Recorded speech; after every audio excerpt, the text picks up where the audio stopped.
Okay, just like that, we are live, which is interesting because I've not done it on my laptop before.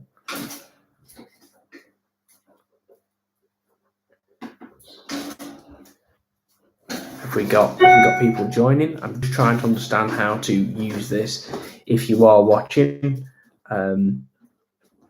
because it's on my laptop, not my phone, which I usually do it from. So yeah, just bear with me while we try and get this right. Oh, here we are, Persian Goldfinch. Hi, hello, nice to have you on the stream. Just literally getting everything going. I'm very good, thank you. How are you doing, Persian Goldfinch?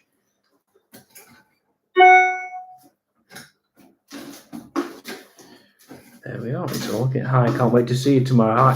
Hi, Jacob. Nice to have you in the stream. Yeah, I look forward to meeting you as well, mate. Obviously, it'd be nice to put some faces to names, as it's usually the other way around. But because of how it's been over the past few months, not being possible.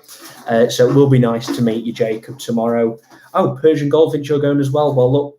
All I ask is you're more than welcome to come over, introduce yourself, and we'll have a chat. And it'd be nice to meet a lot of you because obviously it's something that we've not been able to do over the past few months. Therefore, being able to meet each other and what have you, and just do what we're supposed to do as birdmen is go to bird shows and have a chat, share info and what have you. So it'll be nice to get all of that sort of going. And I really look forward to meeting a lot of you because obviously it's the first time a lot of you will have met me, especially after doing the videos over the past few months. Behind me, you might be wondering, we've got a couple of birds. Obviously, that's why I'm not speaking too loud anyway, but they're all right. And the reason being for that is they are going to the sale tomorrow. They are pre-reserved, so sadly none of those are going to be available for anyone tomorrow unless someone's, if someone's already ordered it who's on the stream. So I'll just talk you through quickly. We've got a pair of red poles, another pair of red poles, pair of feeders, pied greenie, yellow mosaic, pied greenie. So we're taking those tomorrow. I've got quite a few different birds to pick up as well. So let's have a look. Sean, hi mate, thanks for your reply. Thanks, mate. Yeah, thank you, Sean, for the message. Really appreciate it, and I'm glad you found the videos useful. Dave, good luck tomorrow, mate. Thank you, David. The bird room. We are Shane. See you tomorrow, mate. I'll give you a call when I'm there. Matt will be around also.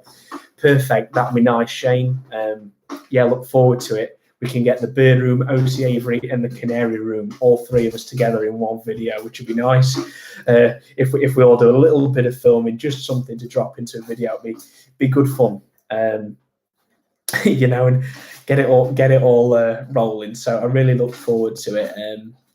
Anyway, so it really would be nice to meet everyone. Sir Victory, hi, great to see you on the live stream. Cracking t-shirt. Yeah, thank you, Sir Victory. So we've got it. Obviously, this is not something that's just widely available at the moment, but we've obviously got the logo, and behind we have OC Avery, native finches, mules and hybrids, and then Instagram, Facebook, and YouTube. And I'm going to be wearing this tomorrow. So anyone, if you see me or you think you see me, there's one of these shirts in the world, and it'll be what I'm wearing. So please come over, have a chat, and I'd love to meet a lot of the people who watch my videos. And it's just a case of saying thank you and just big thank you for it, for watching the videos, supporting the channel and what have you. Obviously, I'm really grateful for everyone who watches, everyone who support the channel and everything like that. So it'll be nice to meet people. Thank you all for watching the videos and just have a chat with you, because obviously over the past 18 months that's not been something that's been possible to do, and I just really look forward to it, to be honest with you. What else we got? Nice to see you and your birds. Yeah, thank you, Jacob. Any goldfinch? No, we're not taking any goldies tomorrow. I've obviously got a few anyway. So with the goldies, I might be looking for one tomorrow, but I think the chances of me picking up a Chev goldfinch at Stafford is, very unlikely. I'd like a chev just because I'd like to try some variegated mules, but it's not going to end up happening at Stafford, because who sells a chev Goldie at Stafford who's not already got someone reserved for it? You know, they're rare as it is. Just so you know, I'm putting some things on Instagram right now and Facebook just to get more people on. You know, so yeah, live now and link in bio. So I'm really looking forward to seeing everyone tomorrow, and just having a look at the birds. Obviously, there'll be different things available. And I'll tell you what I am interested in is looking at the prices and how they've differed from 2 years ago when the national was last obviously on.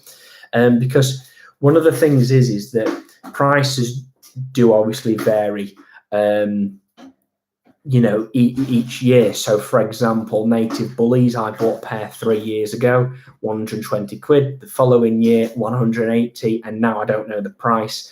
And I'm not going to give you any more information on that because there might be some native bullies already here, but I'm not going to show anyone yet. But you'll see it in the video, the follow-up video to Stafford. Everything I've bought plus some extra little things I managed to get yesterday. If anyone's watching who's an admin on natives in Norwich, then they will know what I'm talking about and know what I've got hold of. And I've been very, very lucky, very, very fortunate, and I've got a very good, you know, very nice man to thank for, you know, what he helped me out with.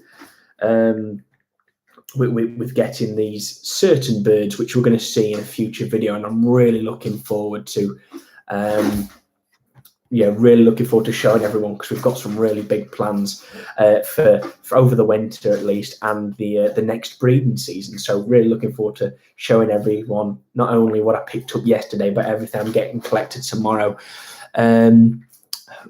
Will you be live tomorrow at Stafford? I won't be live tomorrow at Stafford as much as I'd like to be. But the thing is, if I go live tomorrow at Stafford, everyone's there in person watching.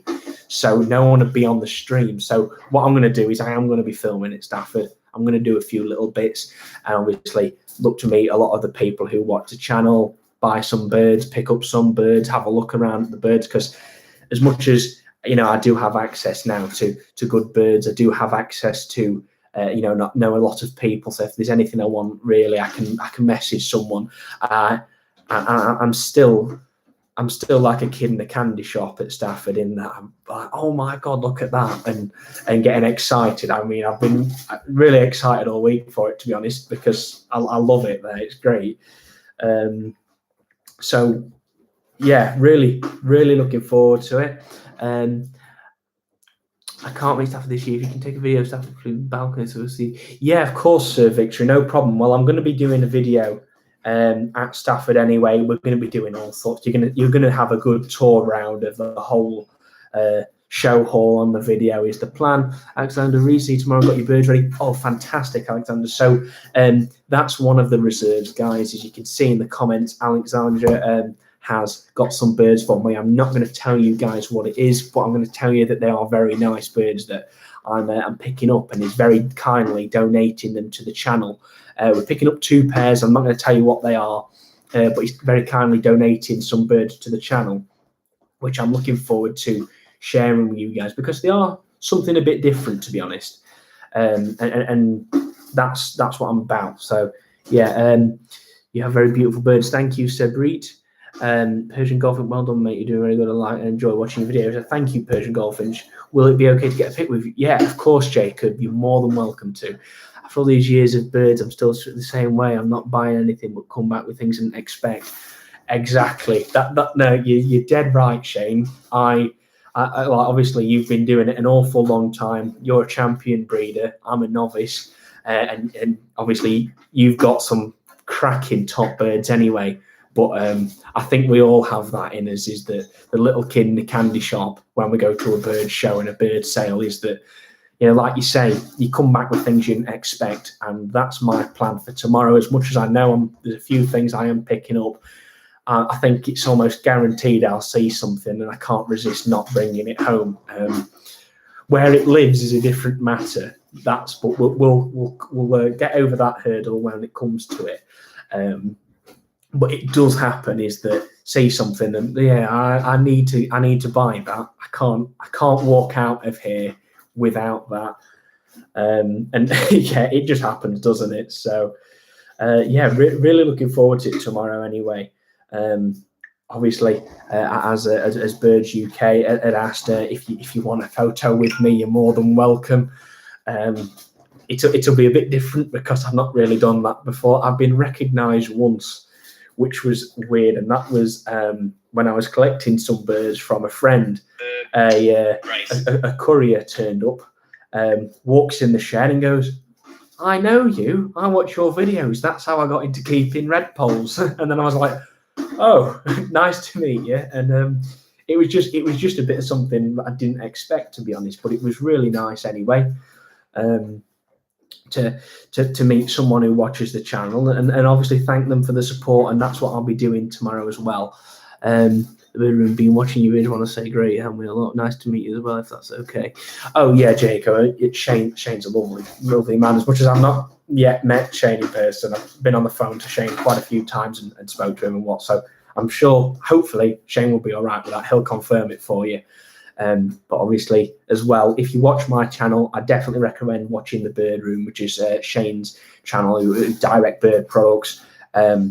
Shane's a champion breeder, many years of experience with a variety of natives, mules and hybrids, and Shane will be able to tell you a lot more, with a lot of things than I can with it. And it's just about what you enjoy watching as well. We all have different styles of exactly how we make our videos. Shane's are brilliant for information, and I really enjoy watching Shane's videos as well. And the amount of tips you can pick up from Shane's videos as well are brilliant. So everyone get over to the Bird Room and subscribe to him, because you're missing out if you don't. So yeah, there you are. The pied greenies seem to be jumping about a lot. I bought these cages last year. I got them, like, literally, I'm not joking, 20 quid off of eBay, off a chap who was packing up. And obviously they're not sort of cages I'd be keeping birds in for a long time, but what they are is ideal to take to a show. And if I did have a table, I would be putting them on the table. I don't, I'm just taking the birds in them because it's easier. It keeps them calm. To be fair, I might end up moving them just because I don't want them jumping about and hurting themselves. But I've had them in it over, just before it went dark, because I didn't want the birds to get in a cage they were unfamiliar in and be spooked. So I'll tell you what, I am going to close that now because they're jumping about a bit more than I want them to. So just like that, as you can see, it locks up in place, all good like that, and ready to carry the birds in. So it'll be nice. And what I'll do is that's for ease of transport, is having the cages like that anyway. So it's great, really. Yeah, I'm just really looking forward to tomorrow, to be honest, guys. So yeah, you're dead right, Sean. Really handy travel cages and sales cages as well. I do think, to be fair, if I was having a table at Stafford, then they are one of the best things. I think show cages, because you can stack them and stuff like that, and it's just ideal, really, more than anything. And I can put prices on them and what. I mean, to be honest, I'm not gonna. You might see them tomorrow if I'm able to put them on a mate's table, as I've got collections, obviously. But I think if I was to take them and do my whole setup myself and a table, then I'd give them a good lick round with paint. I've got AstroTurf in the bottom of them as well, so it does look proper nice. I was dead pleased with it once I put this Astro in. I thought, wow, wish I could have all my cages like that, other than you have to clean out the Astro every day probably, because they'll just sit and shit off at perch and it'll go straight onto it, and then you have to jet wash it. So it don't work in cages. I've got it in flights and it's all right, but it's not long Astro. That's quite long. That's about 1.5 inches sort of height. That I've got Astro that's about 3 or 4 mil in the flights, in the old flights anyway. So I'm just putting it on more social media just for people to join, because obviously I enjoy getting more people on and getting questions coming in. Yeah, we see. Oh, yeah, awesome, Jacob. It'd be nice to meet Shane for you, mate. Shane will be able to give you an awful lot of tips from I guess an expert. As a champion breeder. Sean with Andy travel cages. Yes, most definitely. Muley Mountain Cool Cage. Yeah, thank you. They are a bit something different, and I did drop lucky with getting them. To be fair. All the birds you've kept. What's your favourite birds? That's brilliant, mate. Thank you. So, what's my favourite birds?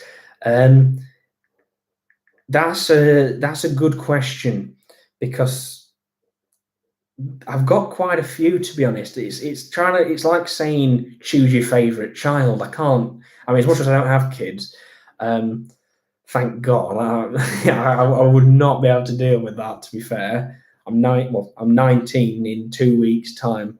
I think I'd probably die. I mean, I've got enough with looking after birds. At least at the moment, that's a different conversation for another day. Really, so favourite birds then. So, I'll tell you what. I'll give you two. So, out of everything I've kept in terms of, we'll first off start with the foreign finches. My favourites would be probably the Gouldian finches. I had them 3 years ago or 4 years ago, and we bred, I think, 2 or 3 of them. But sadly, we didn't get them to the sticks. They made it to about 3 or 4 days on and lost them. But to be fair, they were pretty hardy birds, these Gouldians. They actually nested in January outside. I got heated aviary, and I had the option for them to go outside. They made a nest outside, slept outside, and were fine, but we'd lost the chicks as it snowed, and there was literally snow sat on the top of the box as the hens literally hatching them. So it was a shame we lost them. So my favourite foreigners would have been the Gouldians, and I don't think you can almost not, you can't beat the colour of a Gouldian finch. It's, the most stunning thing. And to be fair, I love a pair again, but at least at the moment, it's just not going to work. With all of the canaries and the natives and everything I'm bringing in tomorrow anyway, it's not going to be ideal, because the last thing I need is to be having birds with different breeding seasons. I've been tempted with Himalayan greenfinches before, but they nest sort of now, and over the next few months. And the problem with that is that you've got a Himalayan greenie nesting when everything else is either molting or showing, and it's just kind of like flipped seasons. And I don't think I'll be able to do that, because I'm constantly moving birds about throughout the show season. So I think by having a pair of birds like that, Gouldians, it just wouldn't work for me, and I think I'd struggle to breed them, because there'd be other birds moving about, and I'd be in a lot, getting birds in show cage and spending a lot more time in the bird room. So I don't think that'd really work. As for natives, then, there's an awful lot of natives I like, and I say that I probably interchange between which is my favourite and which is not. But I don't think you can beat the red poles. I love the red poles. The lovely birds anyway. Lovely little characters. That they're not that hard to breed, and just really enjoy keeping them, to be honest. So red poles are something which I'd say is my favourite. As for what, then you come down, and something I've not kept yet is hawfinches, and sadly I've not got a pair reserved for tomorrow. I did try, just so you all know, I've tried to get a pair of hawfinches, and I cannot source one. I've got, I'm not going to say the name, but I've got a friend who breeds them. I've spoke to him, and he said no, because don't have them, because they're hard work. But I might try in a few years. And then I've got another contact who might be able to sort me out with a British hawfinch cock, but he's got to get permission yet whether he's allowed to move that bird on. Because it is a sort of a long-term lended bird and what have you. But I'm trying to get a hawfinch in. If not, it'd have to be bullfinches. I love the bullfinches. They've been a favourite bird of mine since I was about 3 years old, ever since I saw the first one, which was at a nature reserve in Sherwood Forest at Centre Park, so on holiday at 3, and I saw a bullfinch, and ever since then it's been looking out for one. I've only seen wild ones a handful of times, and then obviously having the opportunity to bring on a pair, which I did a few years ago, a pair of natives, that was great. I've now got a pair of Siberians and a Siberian hen, and then, as I mentioned earlier, there could possibly be 5 native bullfinches in the bird room at the moment, which you're going to see in the next video. And that's why you should come on these lives, is because I'll tell you stuff which I'm not supposed to tell you, because I'm trying to keep it secret for video, but I can't help myself because I get too excited. So that's where I'm at. And yeah, so yeah, it'd have to be those guys. Shane, Oliver, and Matt, you had tremendous for you. Also have a medal for your hard work, generosity. Could you please share the research you're doing on price at Stafford? Yeah, of course, Shane. Thank you very much. I'm sure, obviously, Shane's seen that for you. Kind words on behalf of myself. See the price as I predict due to not being able to get through overseas. Yeah, I think Shane's dead right with that, is that you're going to see a few mutations go up. I'm interested in seeing the price of pied red poles, because 3 years ago, I nearly bought a pair until I found out the price, and I think the price was £300 for a pair of pieds.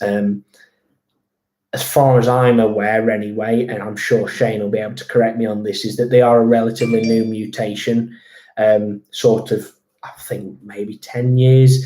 And apparently the price has stayed, stuck for a few years, just stayed level at about £300 to £250 for a pair of pieds. And the only thing I think now is that an awful lot of people do breed pieds, and they are, fully established now as a mutation, not the rarity that I believe they once were. So I would like to see what the price of pieds is, but I do think, not being able to get birds from overseas, it's going to add a considerable amount on most mutations, which are at the moment scarce in the UK. So I think if you're trying to get Feo red poles over here, there's not an awful lot of breeders. So you'll probably find that the prices of Feos, if not Feo carriers, have probably gone up. And I can't say that for certain. But I believe a lot of Feo red poles, at least, are brought over from the continent. So it's difficult. The price will drop and drop again, as I think it depends on what your buyer's looking for. Yeah, I was thinking that, Shane. I think the thing is, as well, is if someone turns up to Stafford tomorrow and they've got 50 pairs of pied red poles going for £100 a pair, why would you not go to them and buy a pair of pies when, if someone else is selling them at £300 a pair, if there's not an awful lot of difference? And the problem is that what it can be is someone does that tomorrow, turns up with very cheap birds like that, and suddenly everyone else who's selling the birds at a higher price is basically getting no sale and has to either drop the price or not sell the birds. And it's kind of flooding your own market in that, you don't want to undercut yourself so much that, that's why I'm, with some of the birds I'm looking to move on over this year, I need to get some advice from, some people who either breed a lot more of them and have done it, longer, even Shane as a champion breeder, just the price of a few birds and look for some advice, because I don't want to be too much and it not be worth it. Because I obviously, you pick up birds for bargains is the point.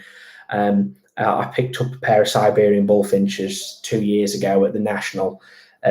Literally, I think it might have been 2 years ago today, actually, picked up a pair of Siberian bullfinches, a current year pair, £40, because a chap were packing up.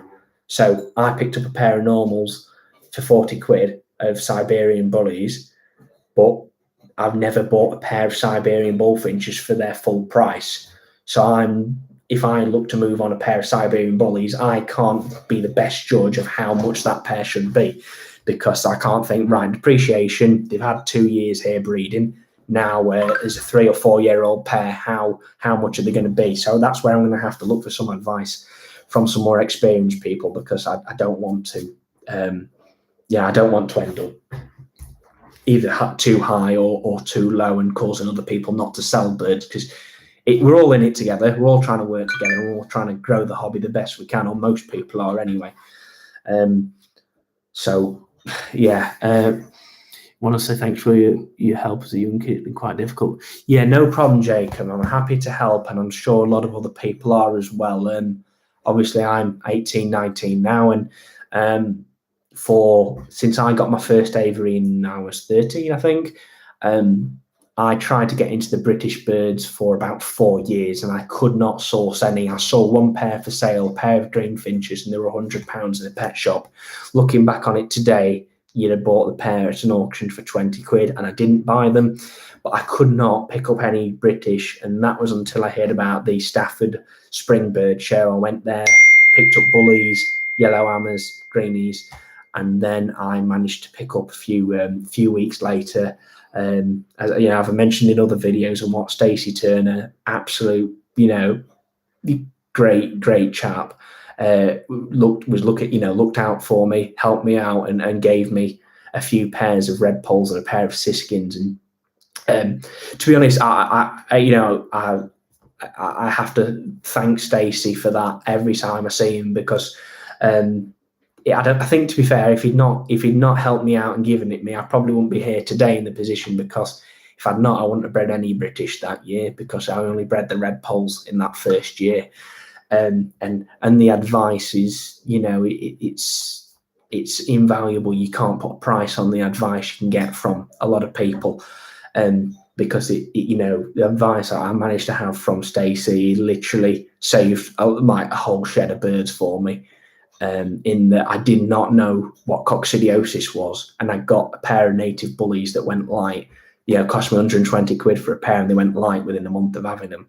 And if it weren't for the help and the guidance and saying, get some baycocks, get it in them, I'd have probably lost a couple more red poles, my yellow hammers, my greenies. And Stacey and Paul have brilliant, helped me out as a novice. Yeah, honestly, sing my praises always to Stacey and Paul, for that matter, Shane. They helped me out massively, still continue to help me out. I was on the phone to him the other day, and he's giving me advice, helping me out, sending him photos of birds and telling me, just assessing it for me. And so hopefully I'll see him tomorrow and be able to give him, another big thank you for it. And I obviously I'm trying to repay him any way I can, in that, if there's anything he needs, I'll sort it for him straight away. I'm very interested to see the price of pine red plum pastel bullies, yellow northern bullies, here in 450 quid. Oh yeah, Shane's answered that one. I was told to go through the roof. Cocoa bullet. Right. I was told too cheap. No, I think you're right, Shane, as well. It's not all about the money. A lot of people are in it just for the money, and then that's how birds aren't available, because people can't get them because they can't afford them. I tell you what, one of the biggest things is for me is, and I've mentioned this in a few videos, and Shane might think different, and Shane's got a lot more experience than me, but I would tell people, if you're trying to start out with British birds, buy some cheaper ones first, make your mistakes with the cheap ones, and then after you've sort of made your mistakes, learned and understood the birds a bit more, then go and buy yourself some better quality birds. Because I think, for example, if I went and bought a pair of greenies for £200, I would, and I'd never kept British before, I'd be scared to death of losing them. And I still will be now, but I've got confidence in my ability that I wouldn't lose them, at least not easily, and understand things. So if I can pick up a pair of, if you're starting out with British, go to an auction, pick yourself up a £25, £30 pair of greenies, 30, 40 quid pair of red poles, have a year with them, see how you get on, talk to champion breeders, talk to other knowledgeable people anyway, not just champion breeders, but people who understand the birds, and try and make your mistakes with the cheap ones, and the ones that will take a bit more of a hit to basically harder to kill ones, I guess, because I think if you was to get a massive greenfinch, for example, trying to get that bird fit is a difficult job, especially when you compare it to a little greenie. Keeping the feather right is a hard job. You got to keep your eye on it. coccidiosis is a massive problem in greenies. So, I mean, I'd rather, if you're starting out and you don't know exactly what you're doing, your £20 greenfinch goes light. It's a bugger, but you're not out of pocket with it. A £200 greenie goes light, and you're stuffed. It's an expensive bird, unless you've got enough money to do that, which you probably still shouldn't. But yeah, your Nelligen finches, and thank you, Sean. Yeah, appreciate that. If you think I've got an unreal amount of knowledge for British, have a chat with Shane and have a chat with a lot of the champion breeders. They would tell you an awful lot of stuff I don't know. I am from India, Kerala. Hi, I'm Bardi. Nice to have you on the stream. Cheers, Shane. 100% awesome. Shane agrees. Perfect. Undecided whether to go to Stafford tomorrow. It's a long way. Decisions. Yorkie one. Yeah, do go to Stafford. I think it'll be a pretty big show, to be fair, considering it's the first one in 2 years. I think everyone will be going a bit nuts. And it'll be pretty fun, to be fair. I enjoy it. It's you're having a chat with other birdmen, and that's what we enjoy doing. I'm pretty sure we're all, we all want to talk about as birds and what have you. So yeah, why no British birds with each other tomorrow? Go and mix up with the parrots 100% on next year. Oh right, okay, perfect. I to be fair, Shane, I'd not. I wasn't sure. I knew it wasn't on, and I wasn't sure the reason. I wasn't sure if it was a case of because of COVID. Maybe there was a certain period for how quickly a society has to get like the name book down or what, and because it was a bit up in the air, this had not to do it. But obviously, bit of a mix up. Then fair enough. And it'd be nice to have the British show next year. To be fair, I had been half tempted to hire a table and just put all my show birds on it, just to let people look and enjoy it. But the problem is that, one, I didn't want to get people trying to buy them because, sort of the right price for the right bird, and it's kind of hard to resist. I'm thinking, wow, that's a lot of money for that. But yeah, and also I don't want to be stressing the birds out unless. Unless I need to, unless they go into a show and we're going to get judged and see how they place out. I'd rather not stress them out unnecessarily. It's not good for them. It's not worth it. Hi, how are you? What's going on? Oh, hi. IELTS Advantage. Very good, thank you. We're just doing a live stream, obviously pre-Stafford, which is on tomorrow. What you just said about sourcing is encouraging. I have been the same problem. I thought it was just me not ever look for shows, and have been thinking hard about it.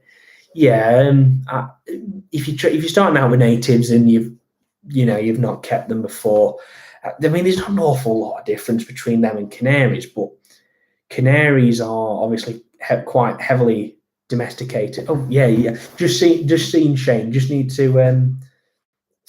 Just need to read it. Just 1 second, mate, and I'll reply to you. So, yeah, back on with canaries. So canaries are obviously quite, they're domestic birds now, pretty much of what we've got. You're not going to see a yellow canary, a clear yellow canary in the wild. You're not going to see a blue one. You're not going to see a self green one. You're not going to see a red one, or you're not going to see any weird and wonderful mutations as we have in captivity. So they do take a lot more.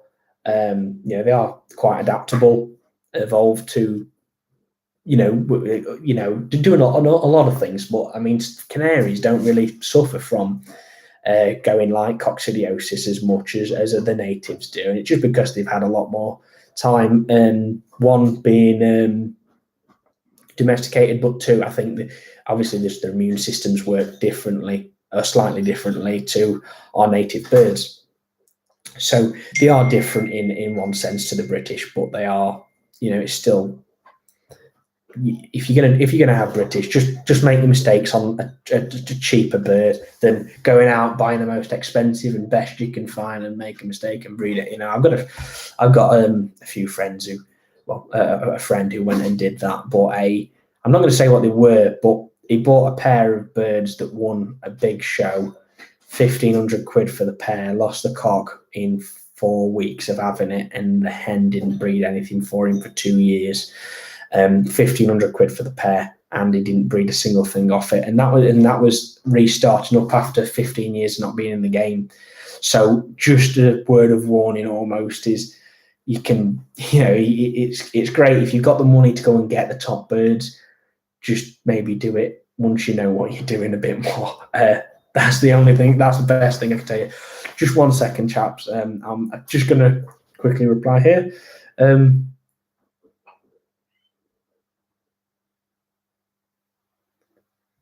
Okay, awesome.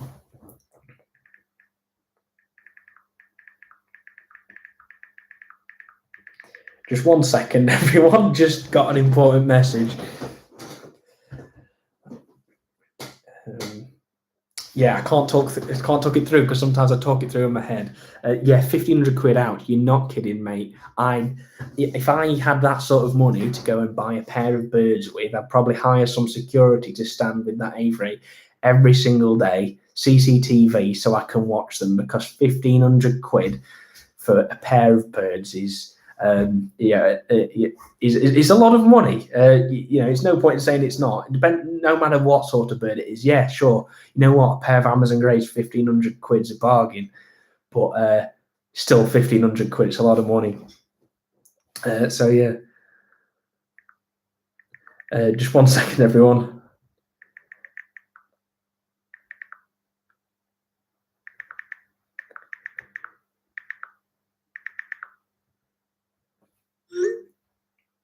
Okay, sorry. Right. So let's just go through more comments. So what you said about sourcing, click it to show what you do. Quarantine your new ones, how long meds and feeding. Sir Victory. Okay, so what I'm doing is, we've got the old breeding shed, which is the one I molded the canaries out in. So what I've done is I've emptied that shed today of everything else in there, the Siberian bullies, goldfinch, and put them into other cages. And what I'm going to be doing is, everything we bring back from Stafford is going in that bird room. And the idea is that I can keep an eye on them, make sure that if there is any disease, anything that's quite not right, we've excluded it, we've kept it away from the current stock. And it's not always something that you can do. And to be honest, I trust that any of the birds I pick up tomorrow, because I know the breeders, because they're good breeders and they have an awful lot of care in the birds, none of them will be a problem. But it can be something as simple as that bird being next to someone else's bird who doesn't take care of them, in terms of next to a table. And I don't want to be bringing a bird back that could have something wrong. So what I'm going to be doing is, we're putting them all in cages in that bird room, all of the new ones. I'm going to be getting them on a multivitamin, just because it's good for them anyway. We're going to be getting baths in for them every day. They're going to be going on a basic mix. I don't want to be putting an awful load of fat on them yet, because I need to really just check that they're all right. And it'll be a case of probably 3 weeks. We'll keep an eye on them, probably get them all through wormed as well. So I'll get some worming sort of medication for them. And we'll go from there with them. And that's my overall plan. What I'll probably do as well, because obviously bringing new birds in, you can, everyone has might in the bird rooms. No matter how clean you can keep it, you can't eradicate them. You just have to keep on top of it. So what I've done is, I've gone around, disinfected all my cages, cleaned them out. As far as I can see, there's no mite on them. I've given them a spray round with clean and clear check mite as well. That's fantastic stuff. That is. I believe the chap actually who makes that is going to Stafford tomorrow, so I'm going to have a chat with him about it. So anyway, we're going to be doing that, getting them in, and I'm going to be then letting. I don't know if you've seen, you can have smoke bombs for bird rooms. I know Shane's done a video on it actually. I put it in one of my videos, and you can get these organic smoke bombs, and what they do is, you can have the birds in the bird room, no problem, and the smoke goes up, and it basically kills the mite and any other insects almost. So if there's spiders or ants or anything like that, it'll kill them. The birds are fine. It's actually quite good for the birds' respiratory system, clears them out, and you can do it breeding season, molt, show season, whenever, and it just smokes in the bird room for about, I don't know, half an hour, at least the one I did. And the idea is that it's going to, if they bring any mite in on any of the new birds, whether that be northern mite or red mite or anything else like that, I mean, God forbid if anything like a tick, but to be fair, if that was the case, you'd notice it on bird and I wouldn't be having it. But just anything like that, it'll kill them on the bird as well. At least the ones that might be a bit more sort of obvious, if they're on the edge of the feathers, or what, maybe not the deeper ones here, which are tucked right under, but it's just a case of doing that. And I just don't want to introduce anything nasty into my current stock, because it takes some doing. I put an awful lot of time and effort into it, as you can see, to make them as good condition, as healthy as possible. I'm sure there's other things I could be doing. If I could and I had time, I'd be going and getting a lot more live food. But sadly, at least a lot of the local areas for myself, I'm never quite sure if it's safe to get, basically, if it's safe to harvest some of the wild food, because the council tends to, at least here, is treat a lot of stuff with chemicals, and if your birds are stuffed if you end up giving them pesticides or weed killer, you're not going to save them almost. So I would wish I could do that, and I might start growing some in the garden, just in planters or even in flights, but I don't know. That's actually something I need to bring up in what. So I'm doing the bird room tours. I've got a few sort of, Pronafit, that's the name of them. Thanks, Shane. Pronafit smoke bombs. Obviously not sponsored, but I do recommend getting one if you can. They're really good stuff.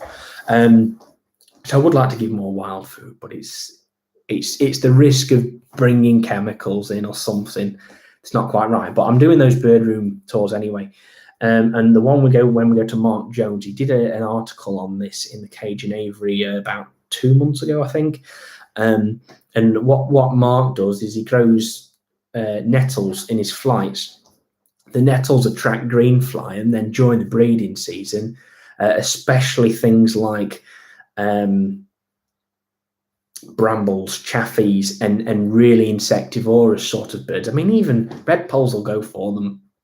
They sort of need to know what they're looking for, because at least with a lot of them, with the redpolls are a bit further forward, I'd say, than some of the native bullies. You've got one mutation in them. You might get a pied out occasionally, and they're not as sort of developed, I guess, as the redpolls, in that we've got an awful lot of mutation redpolls. Bullies really need cover around the flights anyway. And redpolls, I mean, I've bred them without cover in the nests, around the nest sites, and it works fine. But just on that is that, so he grows nettles in his flights, and the birds pick off the green fly, and it works really well when they're breeding, because they're obviously taking the live food, and a few of the birds need it more than others. So you can breed redpolls without live food. You can breed greenies without live food, but chaffies and brambles, yellowhammers especially, I'd say they're probably the top 3 most common ones, is that they need live food of some form. So by growing nettles in your flights, you actually get the green fly attracting not only green fly, but maybe woodlice and different things like that. Is that the birds will collect them themselves and feed to the youngsters, and it works quite well. And we're going to see that in a future video when I do the bird room tour of Mark Jones. And we're going to focus on breeding brambles, because they're not something that's often kept. I want to see if I can pick up a bramble tomorrow, actually. I want a bramble hen, but I don't know if that's going to happen. I mean, I've only seen 2 pair for sale ever at Stafford, and it's rare. I mean, you can mistake a bramble hen for a chaffy hen, but I want to see if I can get a bramble, but I don't know if that's going to happen. As much as I love it too, I don't know if it will. Honestly, guys, when you see the video when I come back with stuff from Stafford, you're going to be like, why the hell did he bought that? Because the stuff, like, you just see it, I'm like, wow, I can't miss that. I've got to have that. And then I get home and I'm like, oh my God, what am I going to do with this? And it always works because I make it work. But, and I don't buy something just for the sake of buying it. And if anyone donates birds to the channel or wants to, I always make sure that whatever happens, there is a long-term plan for those birds. And that those birds are going to be of use, because the last thing I'd want is anyone giving me birds that I can't make use of, because it's like being greedy. So if anyone ever gives me a bird, anything like that, that bird, for me to accept that bird, it's got to have a reason for being in the bird room. It's got to have a long-term plan, because I'm not taking birds for sake of being greedy, because that's not right. And obviously people out of the kindness of the heart do it. I massively appreciate it, and obviously I am bringing things in tomorrow which I'm being donated and being given. But everything that's being brought in has a place, has a set place here, and will be kept on. So that's the point, is that I'm not greedy like that. I want to make sure that everything's all right. Let's have a look. How long's the drive to Stafford from Jacob? I mean, I'm not going to say where you live, Jacob, but for you, you're about an hour from me in the wrong direction of Stafford. So you're probably a 2.5 hour drive. I'm about an hour and a quarter drive to Stafford. It's not far from me, thankfully. Anyway, I'm not driving. My dad's driving. I can drive, but if I can get my dad to drive and we'll go in the truck anyway, because it's easier than going in my car, then it's all right. Yeah, using smoke bombs now too. After watching you saying, guess who warned neighbours don't want the fireman round. Yeah, Sir Victory, I had to do that as well. I let smoke bomb off in both of my bird rooms at the same time, and ended up where I had one of the neighbours coming on saying, how the hell are both of your sheds on fire? And I said, they're not on fire.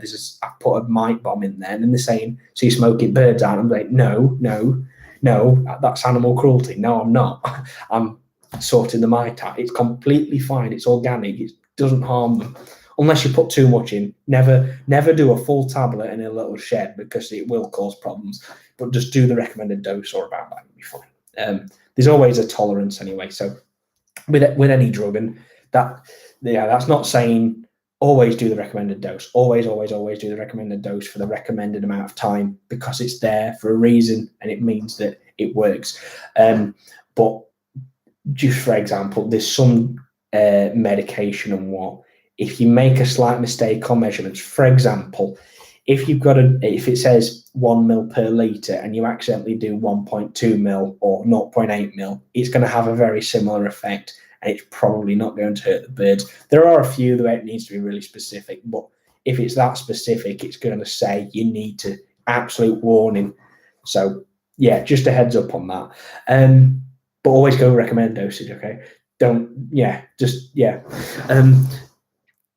can I get these with diatom powder and permethrin-based spray for mite? Yeah, I use diatom powder. I put that on the bottom when I clean the cages out, and then I do occasionally put it in a separate pot for the birds to pull out and what have you. So yeah, that works well. For the permethrin, I use Frontline. You might not. You might use something else. It's not been approved for birds as of yet, at least. So there's no sort of recommended dosage, but a lot of guys use it, and a lot of guys say it works. I used it, and I'm saying it works. You can get a. It's oh my god, it's just gone from my head. Mite spray. Yeah, I just say it and I forgot the name, and I can picture it in my head because the logo is a Dalmatian. Anyway, yeah, a spray bottle, Frontline. That's it. Sorry, you put like a drop on the birds. Bummed it. Oh my god, I'm sorry, my head's gone. I probably should get a drink as well. Preen gland. Sorry, put it on bird preen gland, and it tends to work. I don't like to use it an awful lot, in that I have to catch the birds up and individually do it. And the problem with that is it stresses them out when it doesn't need to. And I mean, especially when you've got something quite heavily feathered, like if you go grabbing a Norwich and doing that, you quite easily pull feathers out. And suddenly your Norwich that looked brilliant before you picked it up looks a bit scraggy after. And if you pull feathers out, it's got to replace those feathers to be almost a complete bird again. I mean, you're never going to rip out all of them, are you? But the odd ones come out in your hand. It's just annoying. Yeah, I always get them from Amazon. So that's where you can get Pronafit from. How often you use smoke bombs? Rob Elkin. Hi, Rob. So I use one before the molt, and I've not yet used one after the molt, but I'm going to do one soon. It's probably what I'm going to do is once I've brought these birds in from Stafford, I'm going to leave them a few days to get them settled, because I don't want to be adding more stress to them if I don't need to. Give them a few days, and then for probably next weekend's video, next Saturday, is that Saturday the 9th? We'll have a smoke bomb going off in that video anyway. And yeah, it's just a case of doing that. So that'll probably be the last one I use for this year, and then I might do one. I'll probably do one before we start conditioning the birds. So we're talking probably early February. I'll let another one off. We'll do a massive clean out. I always do big clean outs.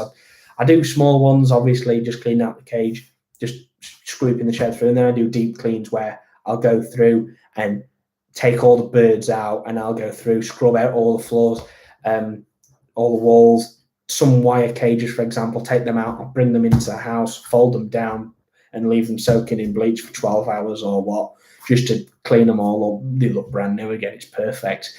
And I'll do that a really deep clean a few times a year. But for the rest of the year, it's a case of keeping on top of everything, clean the cages out, replacing newspaper, easy bed, whatever you use in the bottom of your cages. I do that about every 2 weeks. Depends how many birds are in a cage, to be honest. You don't want to be doing it too much. I mean, it doesn't hurt, but it's stressing the birds out, and you don't want to be doing it too little, that there's a build up of feces, wet matter, and it's just basically build up as disease if you leave it too long.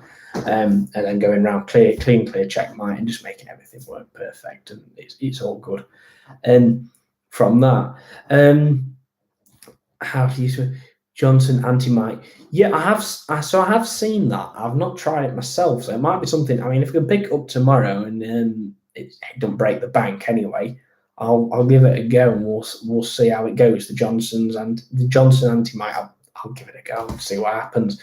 Front line, and get your kettle on. I'm going to have to soon, but I'm all right for a bit. It's just suddenly if I'm going and not, I do talk at home, but obviously, but not as much as this. I've just been rambling on for about 50 minutes about all sorts of shit.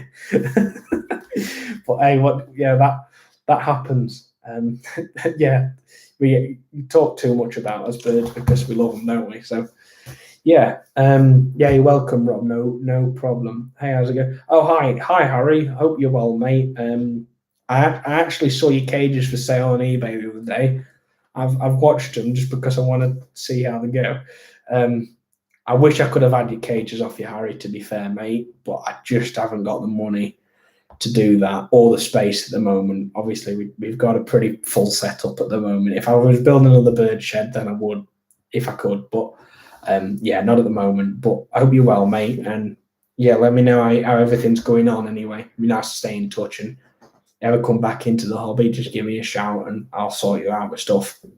I'm just trying to think of other things for Stafford. Obviously tomorrow, if you guys are at Stafford, just please, you're so more than welcome to come over and have a chat. I'm not got early entry tickets, I'm afraid. I did try and source some, but really, you have early entry tickets if you've got a table or you're showing, and you can get them where people might have the spare one free or what. But I couldn't source them, and I needed 2 anyway. Me and my dad are going.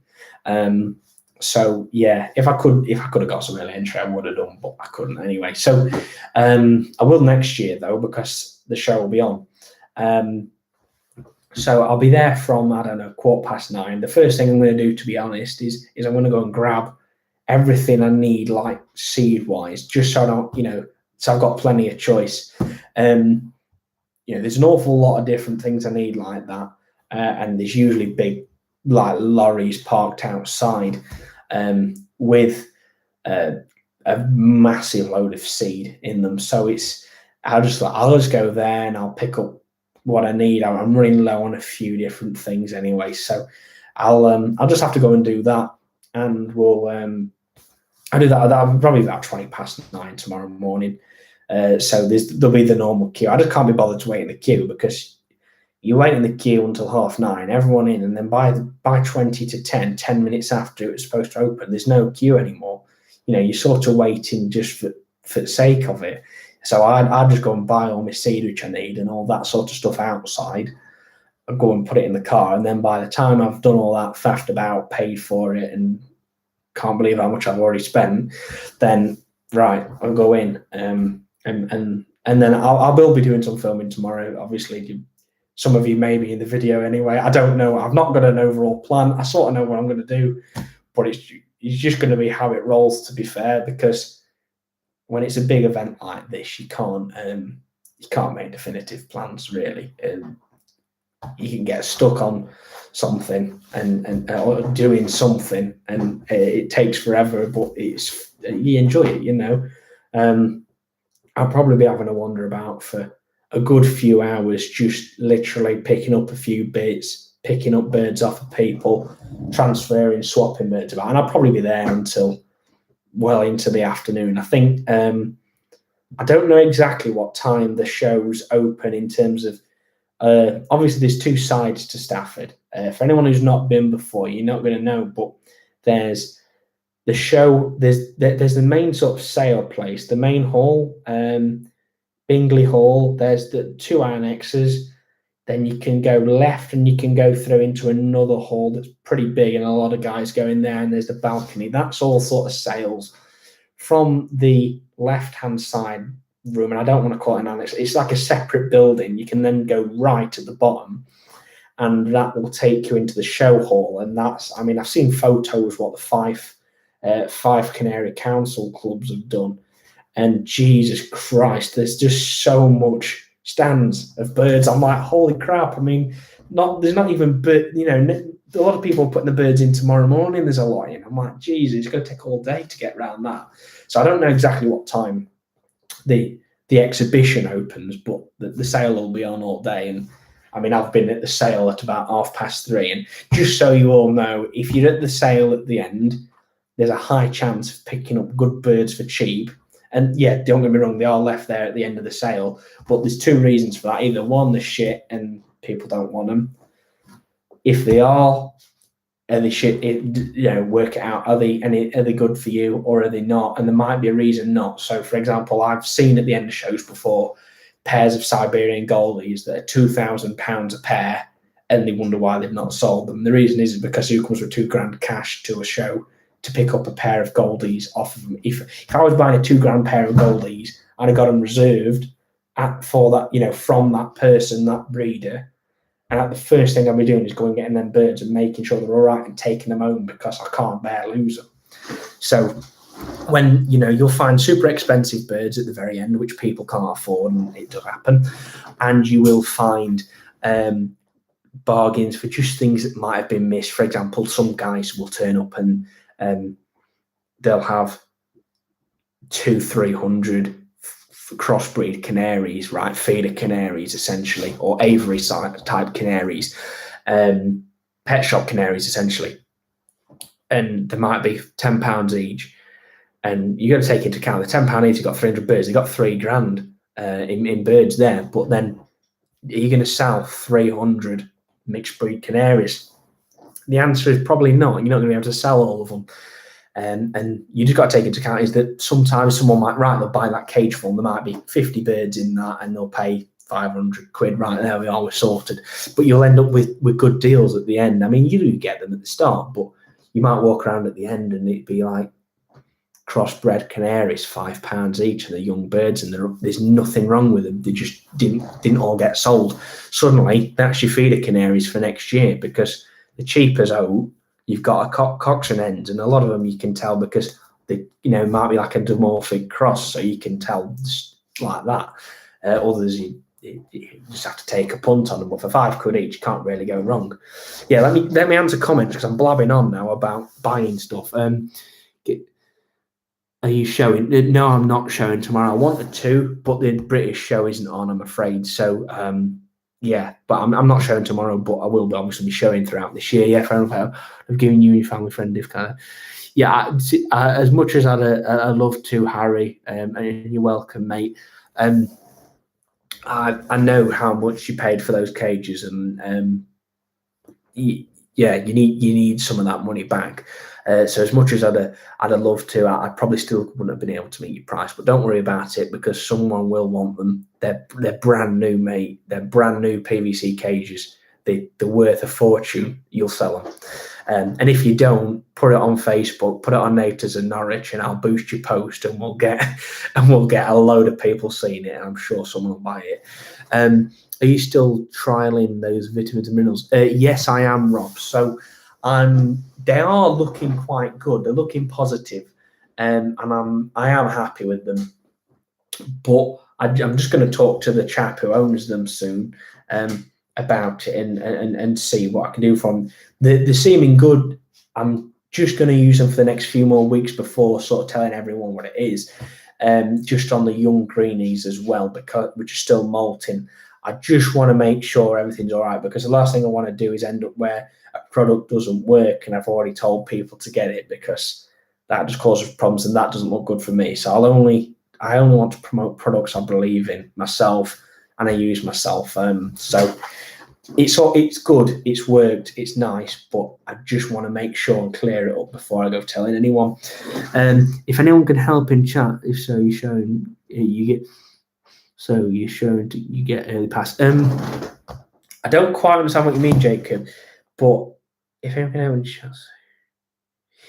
Oh yeah, so I mean, to be fair, mate, I would, but if I did, I'd probably have to set off from my house at like 6 o'clock. I mean, it's early enough tomorrow anyway on a Sunday, but I don't matter. It's fun. I would, but I mean, I've already got plans now anyway. And if I can't, I have to stand about for 2 hours. Unless I could sneak, I could probably sneak in. I can show them a t-shirt and like, hey, do you know who I am? Let me in. But yeah, so that's that. It'd be fine. Yeah, I mean, there's plenty of time tomorrow anyway, so it'll be good. Just a second, sorry guys.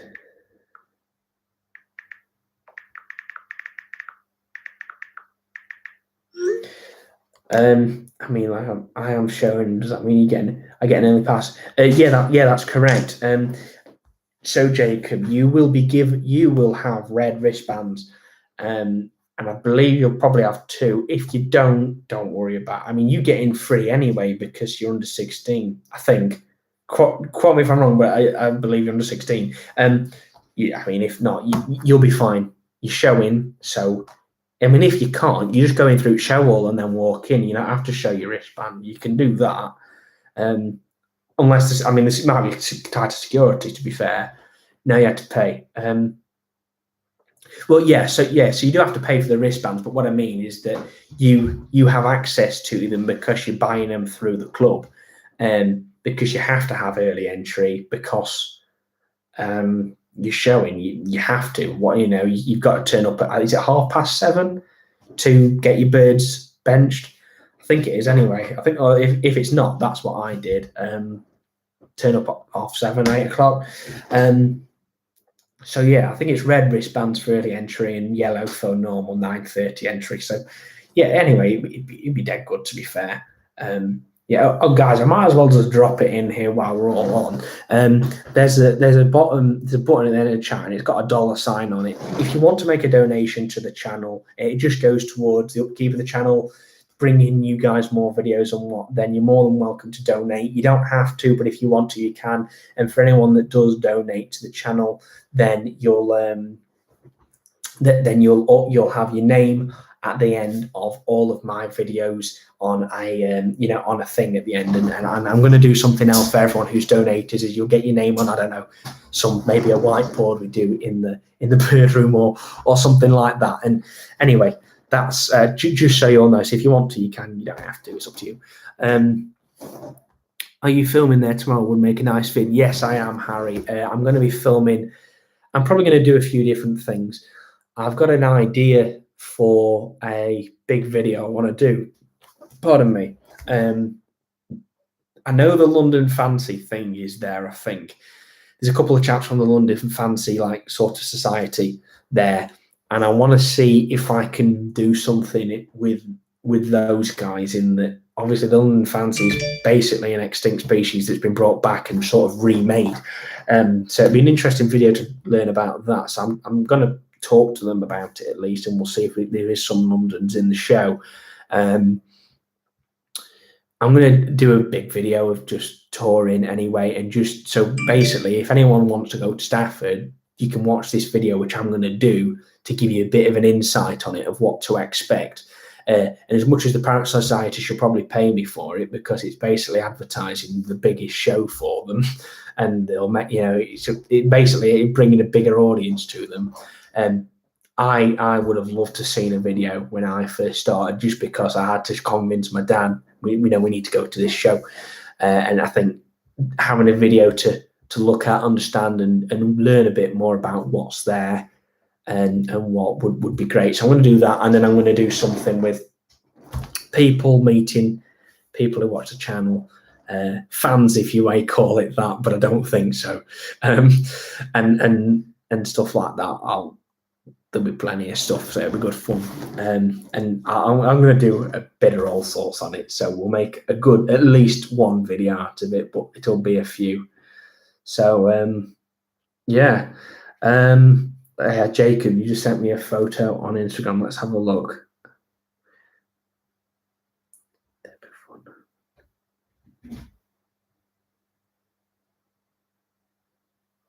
Oh yeah, that's so booking. Yeah, so yeah, that's fine. Right, so Jacob, yeah. So if judging starts at 9:15 tomorrow for most of the exhibition birds. I know you're in the ZFS show. So you've got to you got to stage your birds between 7:30 and 9. It don't make a difference. I'd just say don't turn up at last minute, because if you're doing a lot of people do, you'll not get your birds in on time, and then it delays everything. So just get them in on time and you'll be fine. And you know, always give yourself time to play with, because you think it'll take, you know, it takes longer than you expect. You have to go around, right, let's make sure all the birds are good. Right, are all the labels good? I need to know individual labels, so I know I pick up my birds later. I don't want to pick up someone else's birds. I don't want my birds to go missing. So you have to know your cage number. Right, we've got to get his water on. Is the water all right? If you fill your water, if you've got a D-cup drinker needed for your birds on your show cage, never fill it to the top, because if you do that, the birds will bath, and then when it comes to showing, the birds will be wet through and they'll not place anywhere. So I only half fill it, enough for the birds to be able to drink to it, but not enough for the birds to submerge the head and throw it over themselves. Then it's a case of, right, the birds all checked in. I always, when I'm at a show, I want to watch my birds go onto that stand. If I'm stewarding, better, because I'm taking them to the stand and I know they're there. But I always want to watch them go there, and it's not a case of I don't trust the stewards, because the stewards are there to do the job and help out, and it's never them. But what I don't want to do is leave 15 birds on the front table and some dickhead come and swipe one of them, because people. I mean, as far as I'm aware, from stories I've heard, it's been known is that people have gone into shows and grabbed a bird off a bench and legged it. Someone's missing a goldie that's, you know, a great bird, because some idiot's stolen it.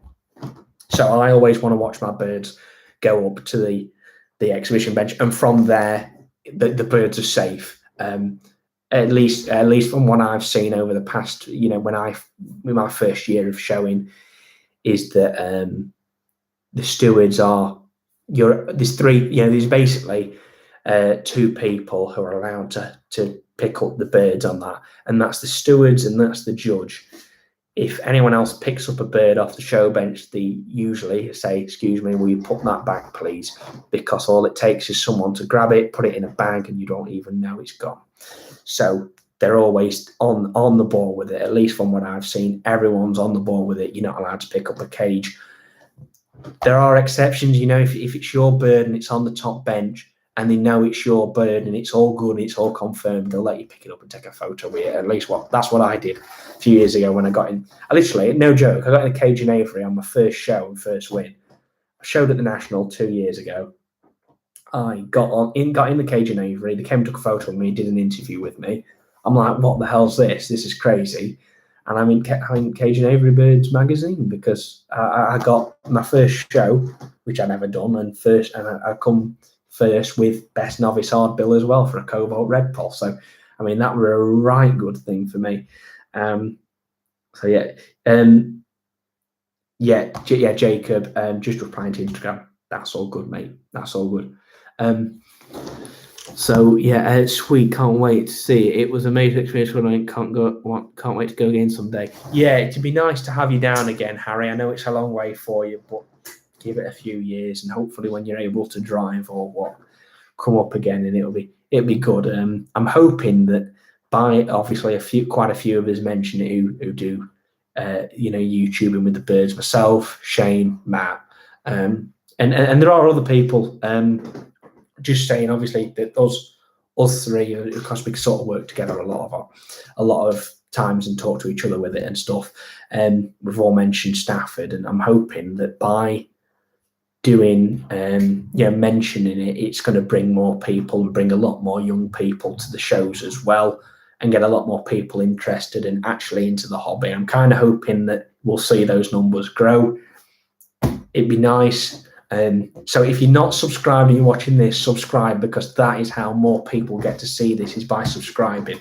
But yeah, big thanks to everyone who has subscribed anyway as well. We hit 5K not long ago, which was a real milestone, to be fair. I was so pleased. Started off, did well, built it up, and it went really well, and people enjoy it, and that's what matters to me, is that people, one, enjoy the videos, and two, find them useful. I thought I would, people have started taking up on birds during lockdown. Yes, Bird Breeding UK. Yeah, I found that. I had a lot of people. I used to breed a lot of cockatiels, so I've still got a lot of contacts for people who want pet cockatiels, and people obviously passed my number on. I actually was quite a reputable breeder of them. I've had a lot of people coming from a long way for my cockatiels. I was surprised, to be honest. I'm like 15 and I'm selling a cockatiel to a guy who's come from Scotland, and then a chap who's come from Devon, and then 3 or 4 lads come in the same car and they're all having a pet, one each. I'm selling a nest full, and it's crazy. Just a second, guys. So yeah, and what was my point? Yeah, talking about cockatiels, breeding them. Oh God, I can't remember. I'm blabbling on again. It usually happens, doesn't it? Yeah, I got told. Are you allowed in the show? I got told they fill it there. Yeah, that's correct. You are allowed in the show, Jacob. However, basically, assume that after 9:15 the judging starts. So they will. I think, just ask them. I think it's usually 12:30 or 1 o'clock that the show hall's open, and you can go in. But you obviously, while the birds are being judged, you can't go and see the show birds. But the idea is that from 9:15 till 12:30, you wander around the sale, pick up a few birds, have a chat with everyone. I mean, there's a couple of bars there anyway and pubs, so it's pretty good, to be fair. If you're not that bothered about having a walk around, which I can't imagine any bird man ever would not want to walk around Stafford and have a look at stuff, then you can go and sit in the pub, and it's nice to anyway, and have a chat with people. Yeah, I'll be driving soon. Awesome, Harry. That'd be good. Come to Stafford. Hi, this is my first time following on live chat. Oh, hi, Ryan. Nice to have you on the chat, mate. So I just do it basically to everyone who's new and not seen this before. We do a monthly live at the beginning of every month, usually on a Saturday or a Sunday, so the first weekend of every month. And sure to catch up with everyone. If you want to make a donation to the channel, you're welcome to, and just help support, run things, pay for costs of producing the videos and what have you. And then just do that. And it's just nice to have a chat with everyone. You get sneak peeks behind the scenes and things that I don't usually tell people. I'm not supposed to tell people because it's a surprise, get leaked on here. So it's the perfect place to come if you're really interested in what I'm getting. So, for example, I said earlier, I can't say. If you want to know, you've got to go back and scroll to about 15 minutes into the video. I've already said I've picked up some new birds, which I hope a lot of people are going to be quite excited about, because you're going to see some really interesting stuff happening on the channel, I hope, next breeding season with what I picked up. Can't wait for tomorrow, for the bird show tomorrow. Nathan Smith, yes, I am really excited for the. It's been 18 months. The last one I went to was Stafford Spring Bird Show, March 5th, 2020. That was the last bird show. So now that we've got these, now we've got proper Stafford on tomorrow. I can't wait. It'd be nice. It'd be really nice. I think you'll find tomorrow as well. I know some chaps have built a lot of flights last year to house the birds they bred in 2020, because I think what you'll find is a lot of 2020 birds and a lot of 2020, well, mainly 2020 birds, but some 2021 birds as well, because a lot of people have kept more birds back because they've not been able to move them on. So a lot of guys have thrown them in a flight for the breeding season, left them to it, and then obviously with Stafford on tomorrow, there's an awful lot of things will probably be going. I think it will be a really good show. I think you'll probably almost get a record number of birds. I mean, I think you might. I'm going to have to make a prediction here, but with sellers' tables, there's about 1,000 sort of tables almost. If you take it that at least with someone who's got a table, they're not going to be having a table to sell 5 birds. They're going to be having a table to sell at least 20 or 30 birds, and some guys even more than that. So if you take it that you've got 1,000 people selling 30 birds each, there's 30,000 birds for sale tomorrow.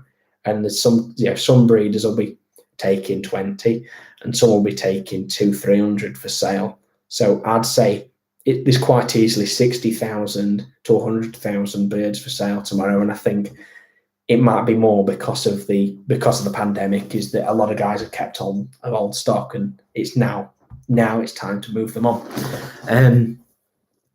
Think young people don't get into birds due to electronics? Yeah, you're dead right, Jacob. That is one of the things, and that's one of the reasons that I've gone into the YouTube with, as much as from being young, I've watched a lot of YouTube with a lot of the younger people are going to know, with KSI, the Sidemen, then going back a bit, Stampy in Minecraft, iBallistic Squid, Dan TDM, and big YouTubers like that who did Minecraft things which we related to a bit more. I'm not an electronics person. I can't sit against an Xbox and play it for more than an hour. I lose my patience and I don't enjoy it. It's fun. I'll play Xbox for an hour. Yes, I'm 19 and I enjoy playing Minecraft. I've played it since I was 11. It's good fun, all right. So I'm one of the veterans on Minecraft.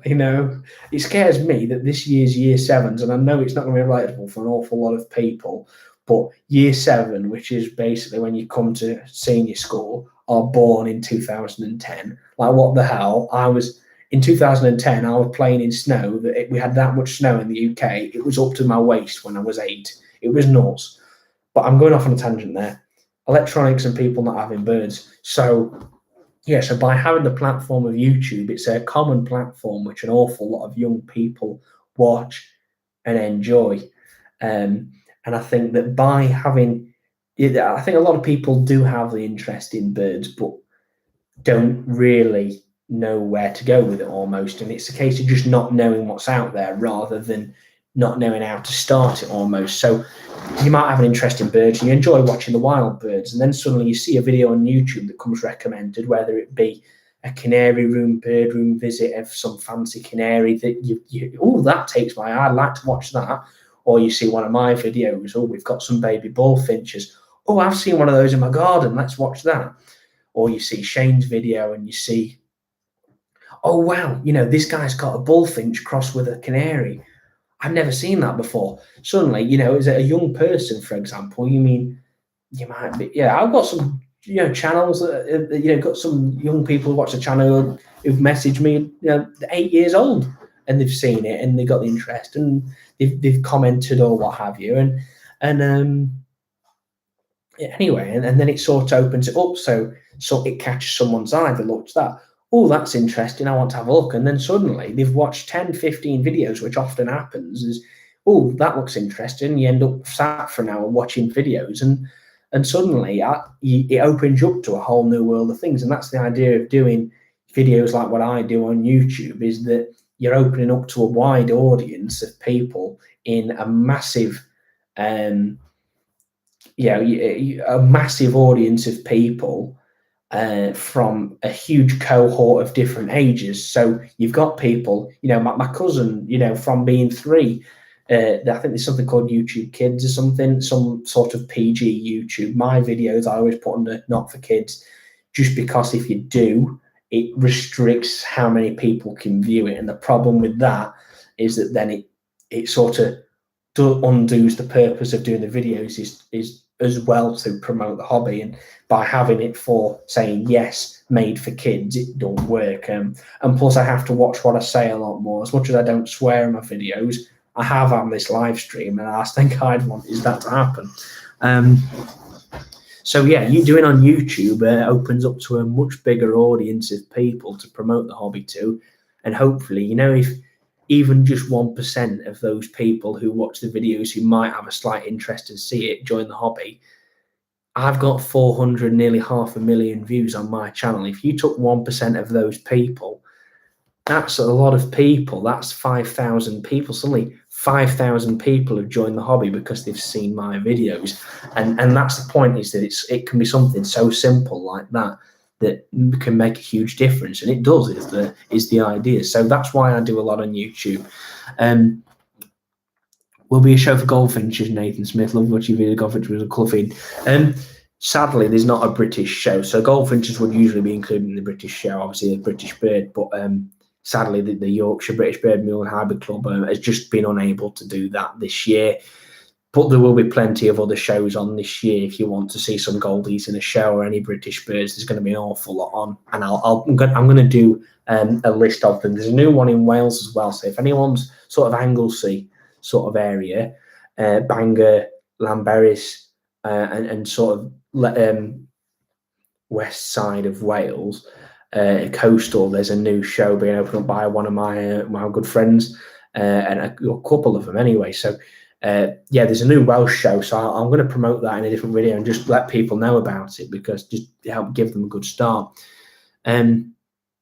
So it helped me quite a bit. Yeah, no problem, Jacob, mate. If you want to, once the show opens, come find me, and I want to come over and have a look at your birds. I've seen how you've progressed with them over the past year or so. I've helped you out a lot, obviously, and I'd love to see how they've played. So please come and get me, and I'd love to have a go and have a look at your Zebs. I'll be going to take part in the bird show. Best of luck, mate. And I wanted to, Ryan, but sadly, because it's not on for the British, I'm not going to be. I had got the birds sort of in motion for doing that, and it obviously didn't happen. But no worries. There's plenty of other shows this year. If you can come to the All British, that'll be good fun. Price should be as good as well, because a lot of people have got so much stock to clear. Yeah, Birdbreeding UK. So there is that. There's going to be a mix, I think.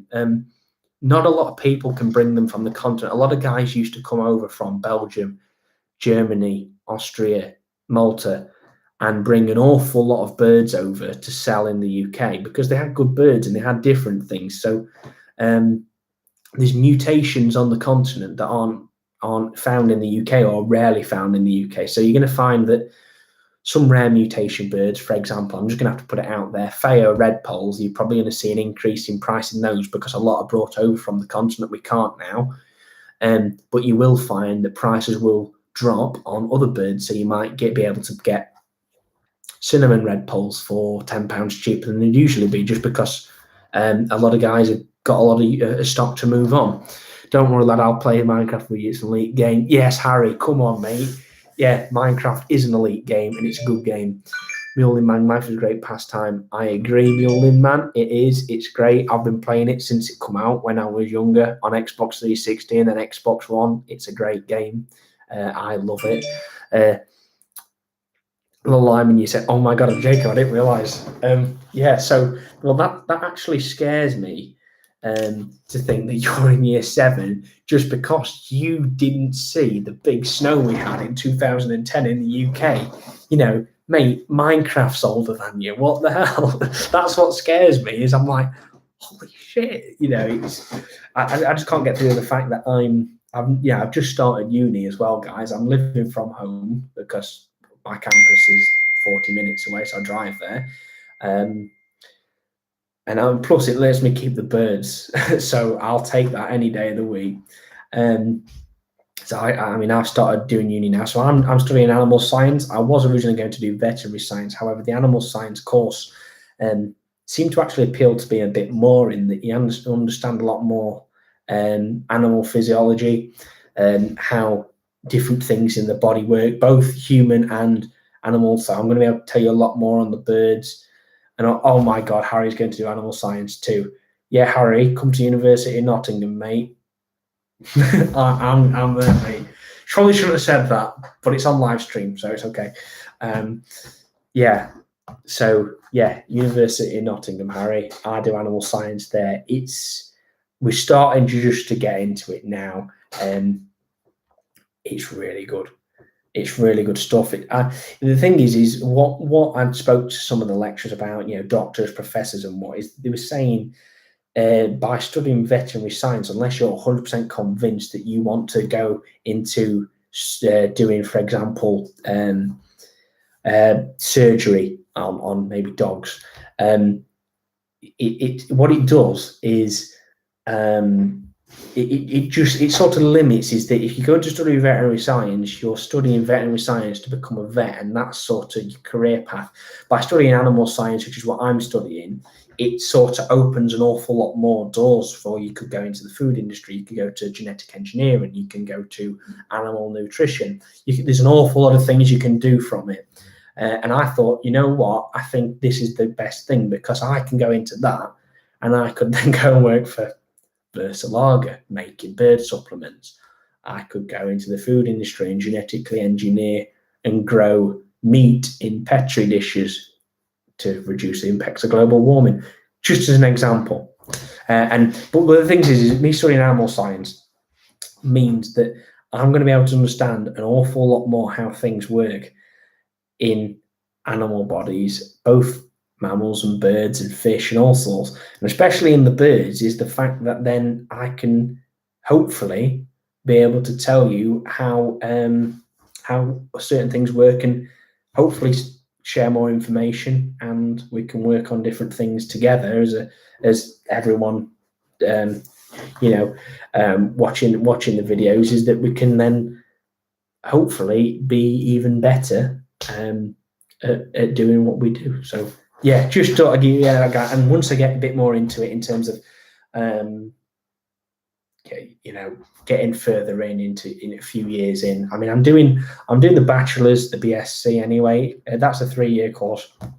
But for next year, I can do a master's, and then for an extra 2 or 3 years, you can do a PhD. So I'm like, I could be Dr. Oliver Crowther of animal science in 7 years. Should I do it? I don't know. Maybe. It'd be great fun, to be fair. I'd love to have that title, but just depends on what job you go into as well, doesn't it? I mean, I'd love to do the research side of it. So we'll talk about it anyway. Getting off on a tangent again, as I usually do. Your legend mate, Bird Guru, Minecraft Master, you have helped me with it. Have a lot for visa knowledge, whole things. Yeah, awesome. Thanks, Sean. Yeah, Bird Master and Minecraft. So Bird Guru, Minecraft Master. Yeah. I mean, I presume you've played it then, but I've been playing it since I was young, so I'm not too bad. I'm not too bad. So yeah, it's good fun. Hope to get a different bloodline from a shed. Stafford. Hope have some nice zebs. Yeah, honestly, Jacob, there will be so many zebs tomorrow. You'll be kidding in the candy shop. You'll not know which one to get because there's so many. You'll see mutations tomorrow you've not got. You'll see mutations tomorrow in zebs that you've never seen before, and you'll see such a wide range of quality birds. You know, you can remember, and you've got to think, how much does it mean to you, and how much is that worth for you? But for example, if you might be, you might be able to pick up some normal, just bog standard sort of Avery bred pet shop zebs for £2 each at Stafford. But if you go and spend 30-40 quid at Stafford on a pair of zebs, you're going to get a nice exhibition pair, and you can just build it from there to building yourself a nice little stud. And hopefully by going tomorrow, you're a young lad, you're trying to get into it, talk to some of the champion breeders, talk to the guys who've got birds on the top, on the top bench, and hopefully we'll have yourself as, is it a junior or a novice you're showing as, Jacob? But if you do, just get chatting to them, and hopefully some of them will be able to help you out and really, really be able to set you off nicely with a good stud of zebs, and really bringing in proper good birds that will smash shows left, right, and centre for you. Minecraft Master, and that's exactly what I was thinking. It opens a lot more doors and specific courses. Yeah, you're dead right, Harry. And the thing is, if you decide after doing the animal science course after 3 years that you want to do veterinary science, well, it opens the door to veterinary science anyway if you don't get the grades. So yeah, it's 8 years, but you can do animal science and then veterinary science, or you can do animal science and then veterinary physiotherapy. Suddenly, you're a vet physiotherapist. I don't know what the market is for like that and the demand for it, but it's something I'm going to have to look into as I get through uni and talk to people. And that's the best thing, just talking to people and they'll be able to tell you. Great channel, mate. Yeah, thank you, Sean and Zach Neeson. Very limited number of places on for vet uni places. Yeah, you're dead right. I'm very lucky that where I live is that it's local enough to me that I can get on vet courses. Now, don't get me wrong, I applied for 3 of them at the same place because there's slight variations.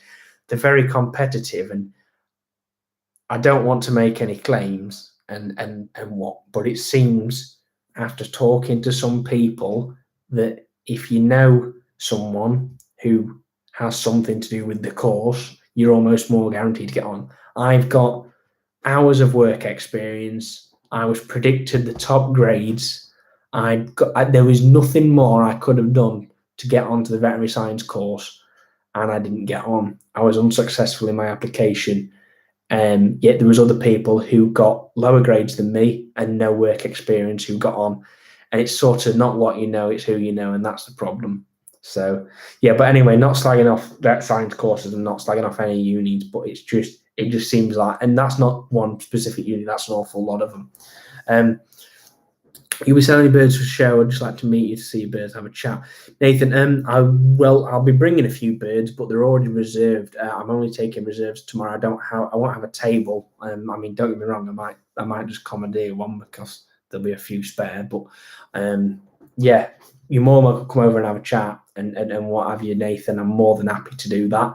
There'll be a few birds for you to see, but sadly, they're not going to be any top, none of my absolute top birds. So yeah, Rob, I've never played Minecraft, played Call of Duty, lol. Yeah, Rob, I've played COD, I've played, I can't remember the exact names. It's mainly my brother who plays a lot more of it, but he I think it's Black Ops 3 with like Nuketown and all that. I love that COD. It's brilliant. It's so much fun. Is it Black Ops 3?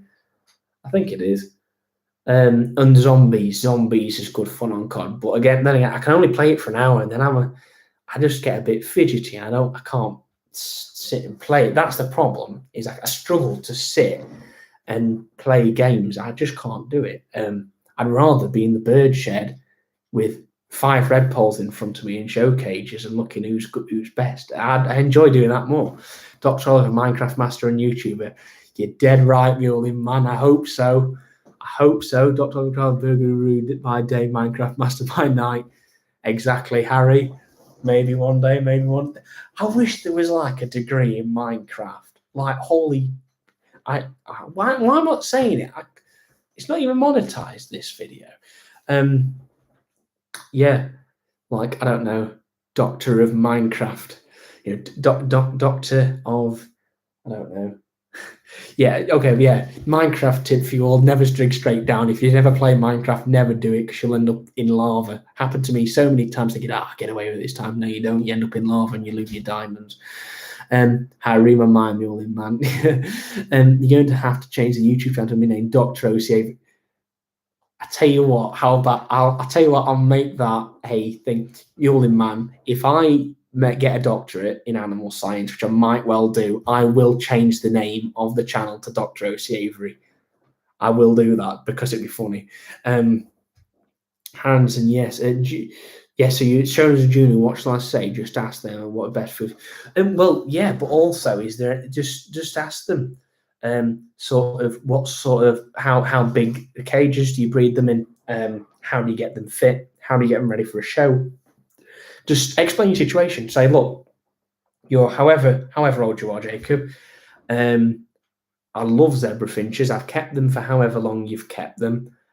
And I've brought a few to the show today, and I just want to see how they've placed. I've had help from a couple of people who, people who show other birds, but I want some help from some zebra finch breeders, some champions zebra finch breeders, and I'm fairly sure you'll be able to get some help. And I mean, I can't make any promises, but you'll probably end up with one of them saying, right, here's my phone number. Give me a week or so and we'll sort you out some birds. You get given birds. It happens. And the people are really nice like that, want to help people out, especially as a young lad as well. It just, if I had Zebs, Jacob, I'd give you a pair. I'd give you a good pair of Zebs, but I don't. That's the problem, is I don't have Zebs. And once I've got the numbers, I will be helping the people out who are starting. I just want to help people out and do the best I can. That will be also how to change it. I will if I get a doctorate, Muling man. I will. Will it be easy to find it? Well, yeah, I'm going to be in this shirt, mate. So if you see that shirt, there's one in the world and I'll be wearing it. So, yeah. And if not, I don't know if you got my phone number, but message me and I'll just tell me where you are and I'll come find you. Unless I'm doing something, but it'd be fine. Me to rather be in the bird shed than half modes. Exactly, Rob. I'd rather be sorting the birds out than playing for hours. And send you a picture of the birds, what I'm showing tomorrow. Also, I'll have a look in 1 second, Jacob.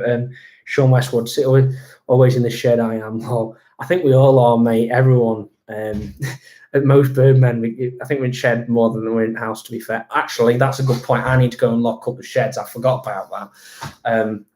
I've been sorting stuff out all day for Stafford. I've been putting stuff in the car because I'm taking an awful lot of not just birds but equipment, which I've not got any use for, and just doing stuff.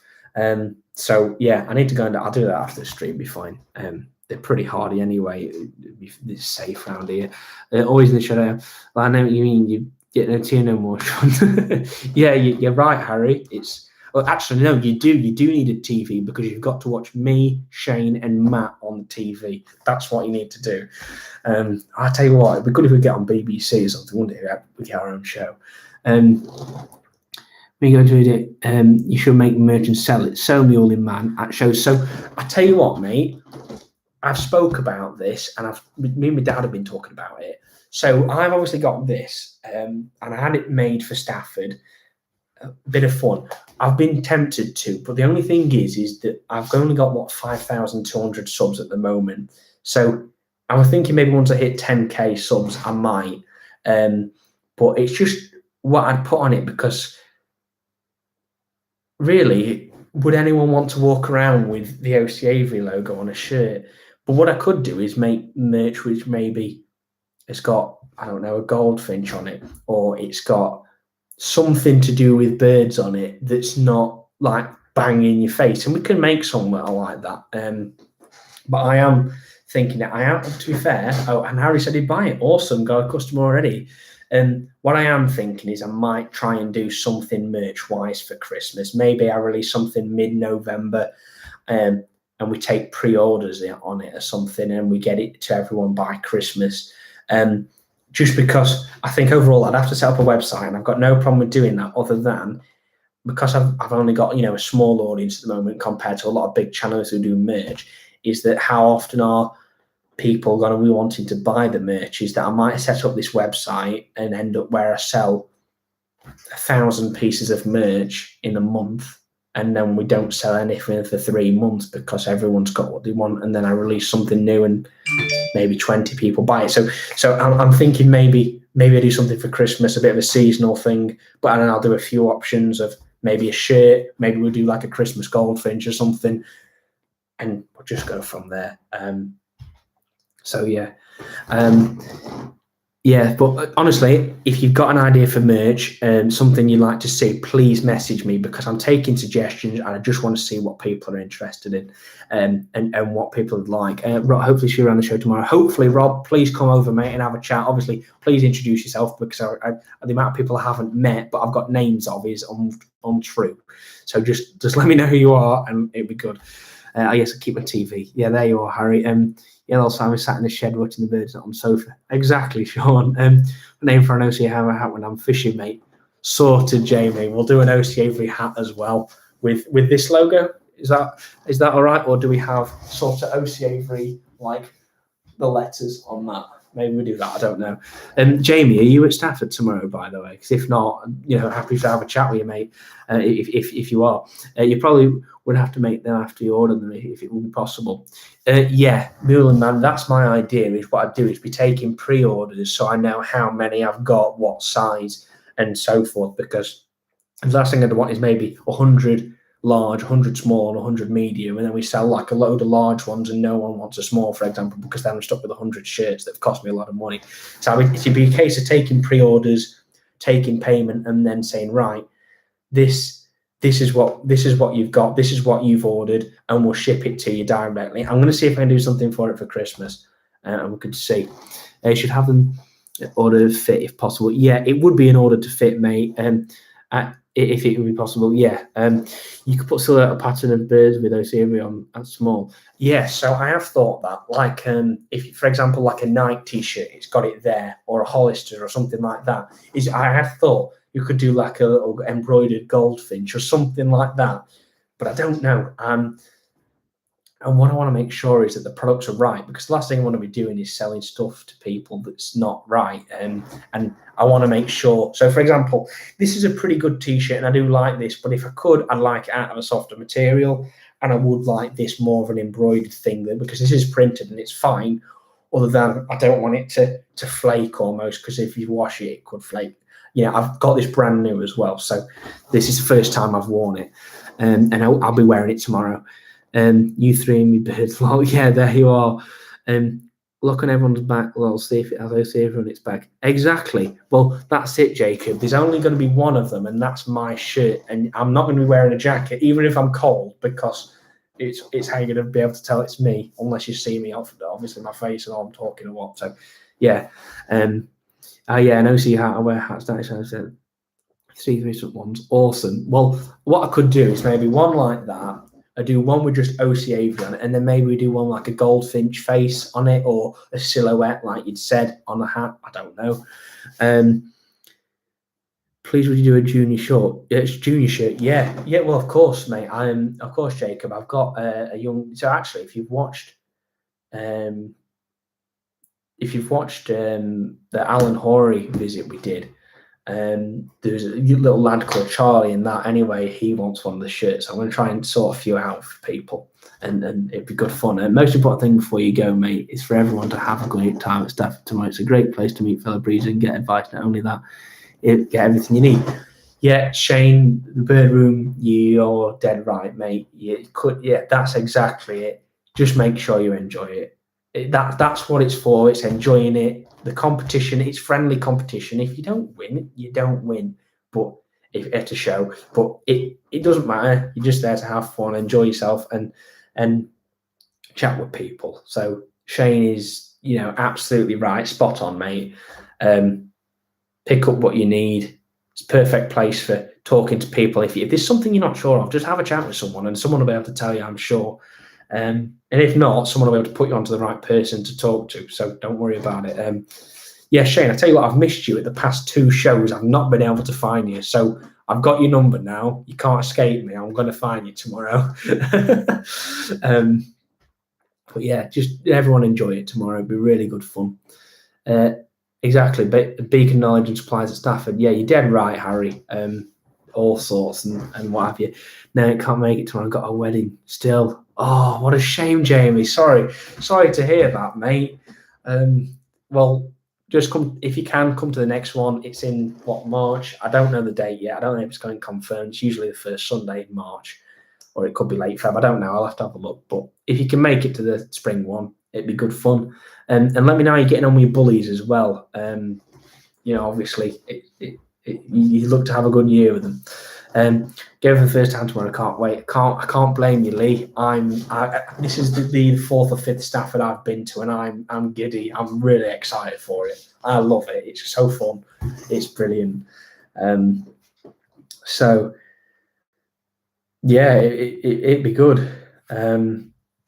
Just really looking forward to it. So yeah, sorry guys, I just had to reply to a quick text.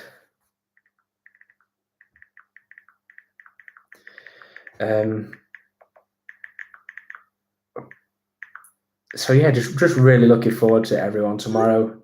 Please come over and have a chat. I love having a chat with everyone, and it'd be nice to get photos with people as well. Just to look back on as well. It's one of those things where it's like you take a photo in the moment, and you might be with a bird, which is fine, but it's also the people you meet and the things you learn off people, and it's great to have that. I didn't sleep the night before I went. Harry, I don't think I'm going to be able to sleep tonight, mate. I can't be not. I'll be full of energy tomorrow. But yeah, I'm probably not going to be able to sleep tonight because I'm going to be thinking about, wow, I'm picking that up tomorrow. I can't wait for that, or I'll go to get that. And honestly, I'm not kidding. It's the fact that you're just kidding the candy shop at Stafford. It's so much. It's great. I've talked about it for an hour and 3/4 now about how excited I am for Stafford, but it is just that. And the thing is that we're all people who are all excited for it, so it doesn't matter. Rather than blagging on our parents about it. So yeah, we can pay on the door, can't we? Mick, yes, you can. I can't. Yeah, you can. I'm thinking. I think it's £9 to pay on the door.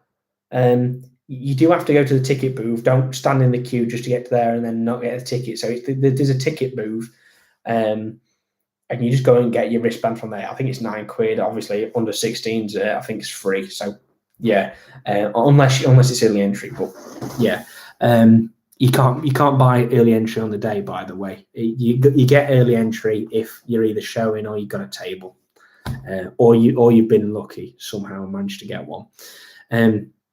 We've got to wear face masks inside. To be honest, mate, Rob, I'm not sure. I don't, as far as I'm aware, no. They've not said anything that you have to, but I think it's more than anything it's at your discretion. If you want to wear a face mask, then you can wear one. Will I be wearing one tomorrow? If it's super crowded, yeah. However, I'm double jabbed. A lot of people are double jabbed, and really, common sense is telling me, and what I've learned through science and what is that you're double jabbed, you're immunized. If you are in contact with someone with COVID, you don't even have to self-isolate if you're double jabbed. So if your health's fine, you're double jabbed, you'll be fine. But yeah, I'm not just so you know, I'm not a scientist at the moment. I'm a training scientist. So yeah, wear a face mask if you want, but it's at your discretion. It's up to you. But as far as I'm aware, you don't have to. December next one. Yeah, so there is December. I've not been to the December one. I've heard that it's not that great. I've heard that it's nowhere near as busy as the national and the spring one. I think that's helping bird keepers one. So it's a bit of something different. And the only thing is in December is it's freezing for one, and I don't know if there's heating in there. and two is that for the natives, you've probably got rid of what your first selection by that point, and your second selection is going to be after about January when the natives really are in absolute top form for show, and that's when you can, you can have a really good look at right. This is staying and that's going. So yeah, sent you my number as well. So give a ring. Yeah, no problem, Jacob. Well, mate, if you see me around before, just come over and say hi, and I'll see you around the show anyway. Definitely be there for the next one, mate. Still wanting that invite back for a tour around your Birmingham. Jamie, mate, you're more than welcome to come back and have a tour. Of course you are, anytime, mate. Just drop me a message or what, and we'll we'll work it out. I'm in the process of doing a few things up at the moment, so give it a few weeks, maybe November, and yeah, it'll be in good shape, because I'm going to be renovating the flights. The flights are a bit of a mess at the moment, the old ones. I want them to look a good job, as well as you be practical. And one of the things is I worry about most is airflow. Is if I go a load of walls full of solid walls, I don't know if it's the right thing, but I'm going to be doing something over the next few weeks to get them sorted anyway. And then once that's done, it'll be really good. And I hope you'll enjoy it. And plus, Jamie, since you've last been, there's been obviously a new block of flights and a load of new birds in, so there'll be an awful lot for you to see. Not going to get to Stafford. We're really to meet on Monday. Have a good show, everyone. Thank you, David. It's a shame you're not coming, mate, but hopefully you get over one day, and it'll be nice to have you at the show. Yeah, how much do the private tours cost? Oh, yeah. Private tours are very safe, so that's not something I can currently do for security reasons. Is that one, it's at my house, and two, I don't want to tell people where my birds are. However, if the day comes where my YouTube does take off quite well and big and becomes a good source of income, maybe, just maybe, we could do something like a warehouse. I mean, that's really, maybe we could do something like that. I don't know. I'm literally talking out my arse here almost, but I'll see. I mean, yeah, in the future, we'll see if we can do something like a bird gallery. And for anyone that watches fish videos, I know it's off topic, but if anyone watches King of DIY, Joey Mullen, doing the fish aquarium videos and stuff, I'd love to try and recreate almost kind of what he's got for fish, but for birds for me. And obviously, he was doing a gallery, like a big warehouse for people to go and visit, to go and see his fish. And sadly, it didn't work. But the idea is that it'll be good. If I could do something like that in the future for that, really, and for people to come visit. And I'd love it if I could have a load of people over to visit. But it's just sadly that it's almost it's a risk that if I did, is that I don't want people knowing where my birds are, because most people are genuine, but you get the few scumbags that'll try and nick them. And I've worked too hard and put so much into it that I'd be gutted if anything happened. And that's the problem. Yeah. So sorry. Yeah, but after. You can get an early ticket if you're a member of the UK patch as well. Yes, you can. Yeah, there's a few ways around it, but yeah. December show is small, only in the 2 bathrooms. Yeah, that's what I heard about, Rob. I got a friend who just does red polls, and he said he went there and he didn't sell anything almost, because most people were going for. It was more of a pet bird thing that the last time or something, more pet bird than aviculture, essentially bird breeders. It was more bird breeders taking birds, and bird people who keep pet birds, hand tame birds, was more something like that apparently. So I've not been to that. I mean, I might try it and we'll do a video from there and see, but I don't know. Do you know how to sex goldfinches, please?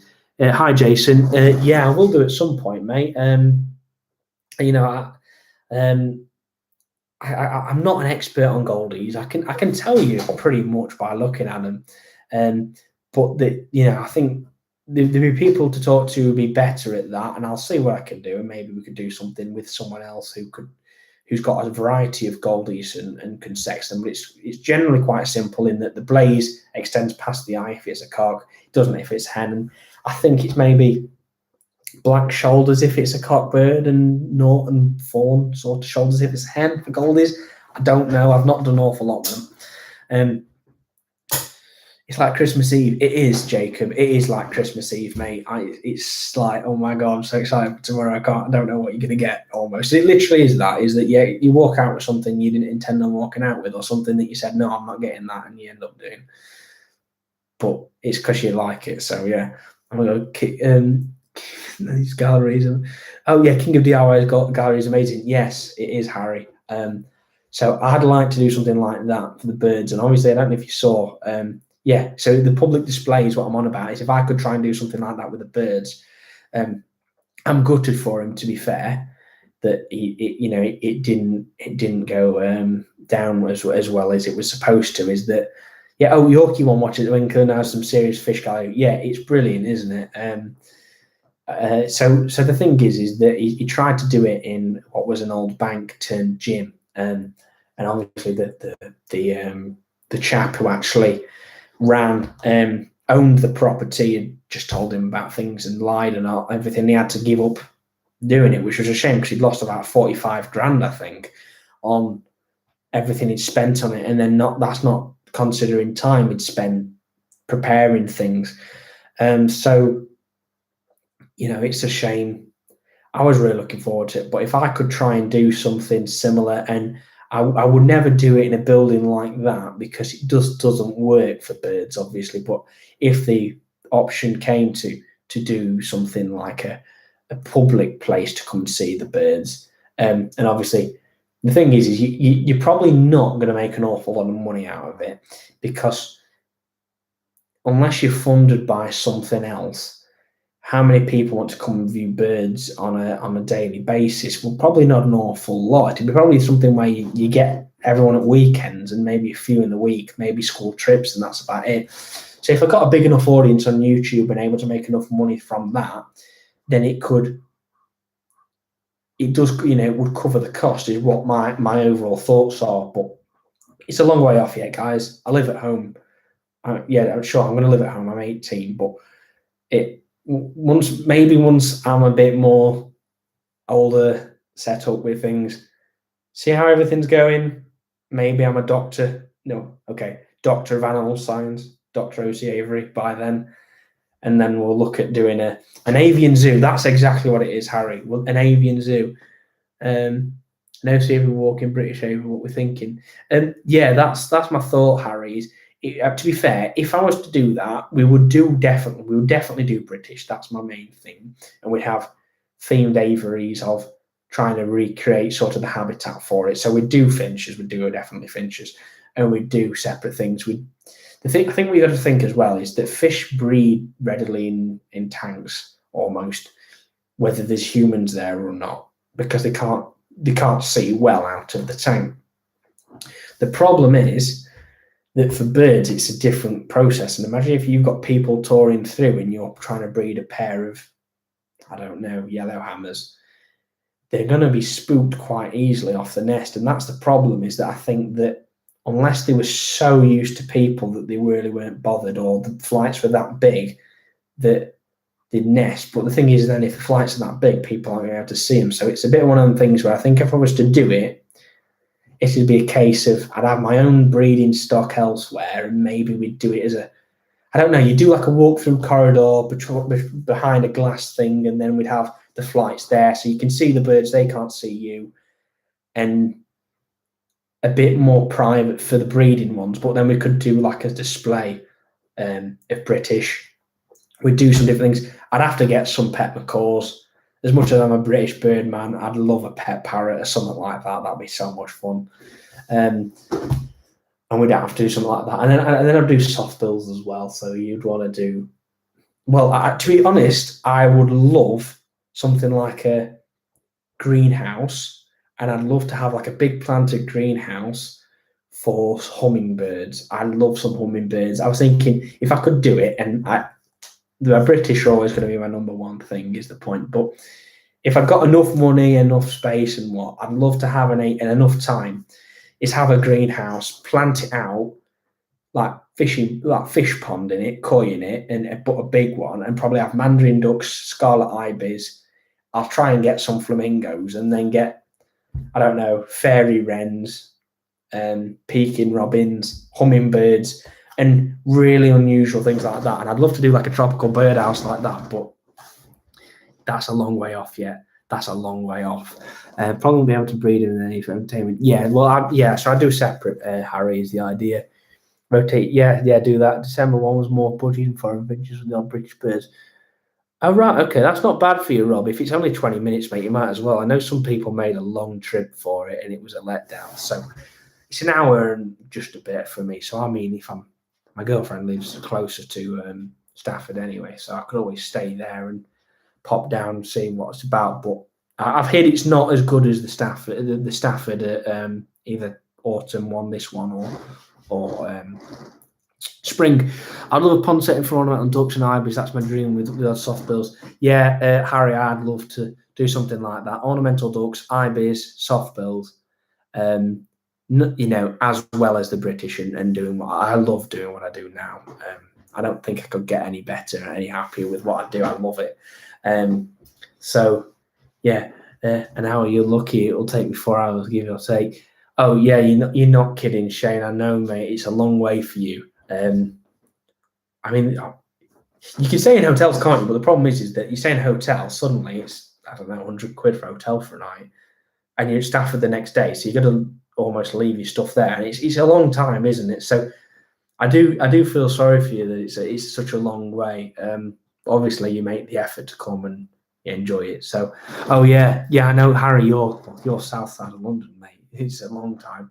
It's a long time for people who are really far out, but obviously it is a special occasion. It's not very often, so I hope to say that it's worth it. You guys find it worth it. I mean, I'd happily travel or longer, but I'm very lucky that it's all right. Oh yeah, and plenty of fuel. You're not kidding. There's so many people saying I don't know if I'm going to be able to take a Stafford because of the fuel shortage.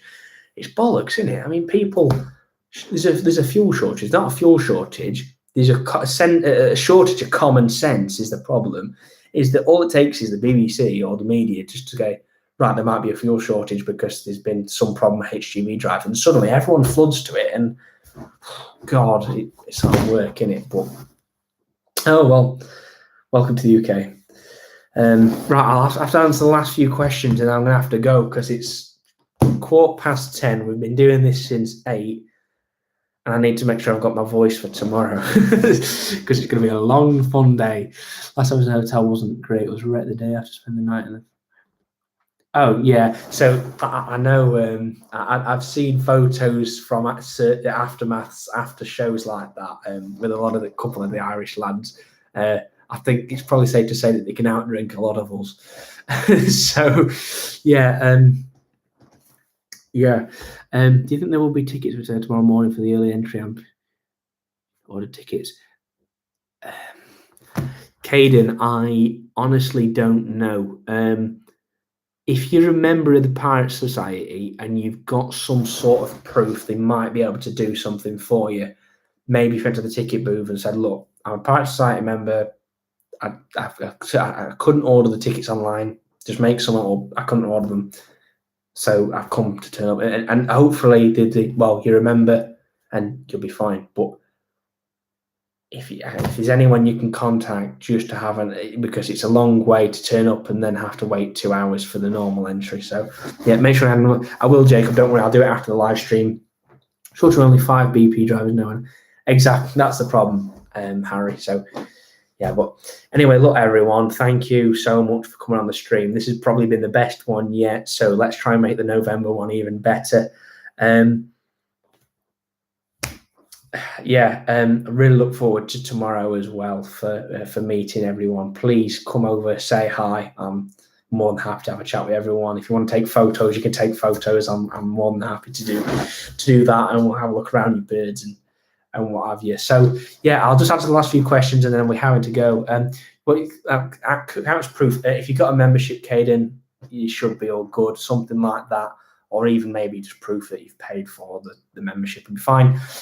They've been having trouble with their website. Yeah, I know. I had problems trying to get the tickets for a while, but I got them in the end. It's very expensive to visit the bird show. Yes, it is, Ryan. And it's nice showing. It's awesome. Right. Massive thank you, everyone. And I will see everyone tomorrow at Stafford. See you all later.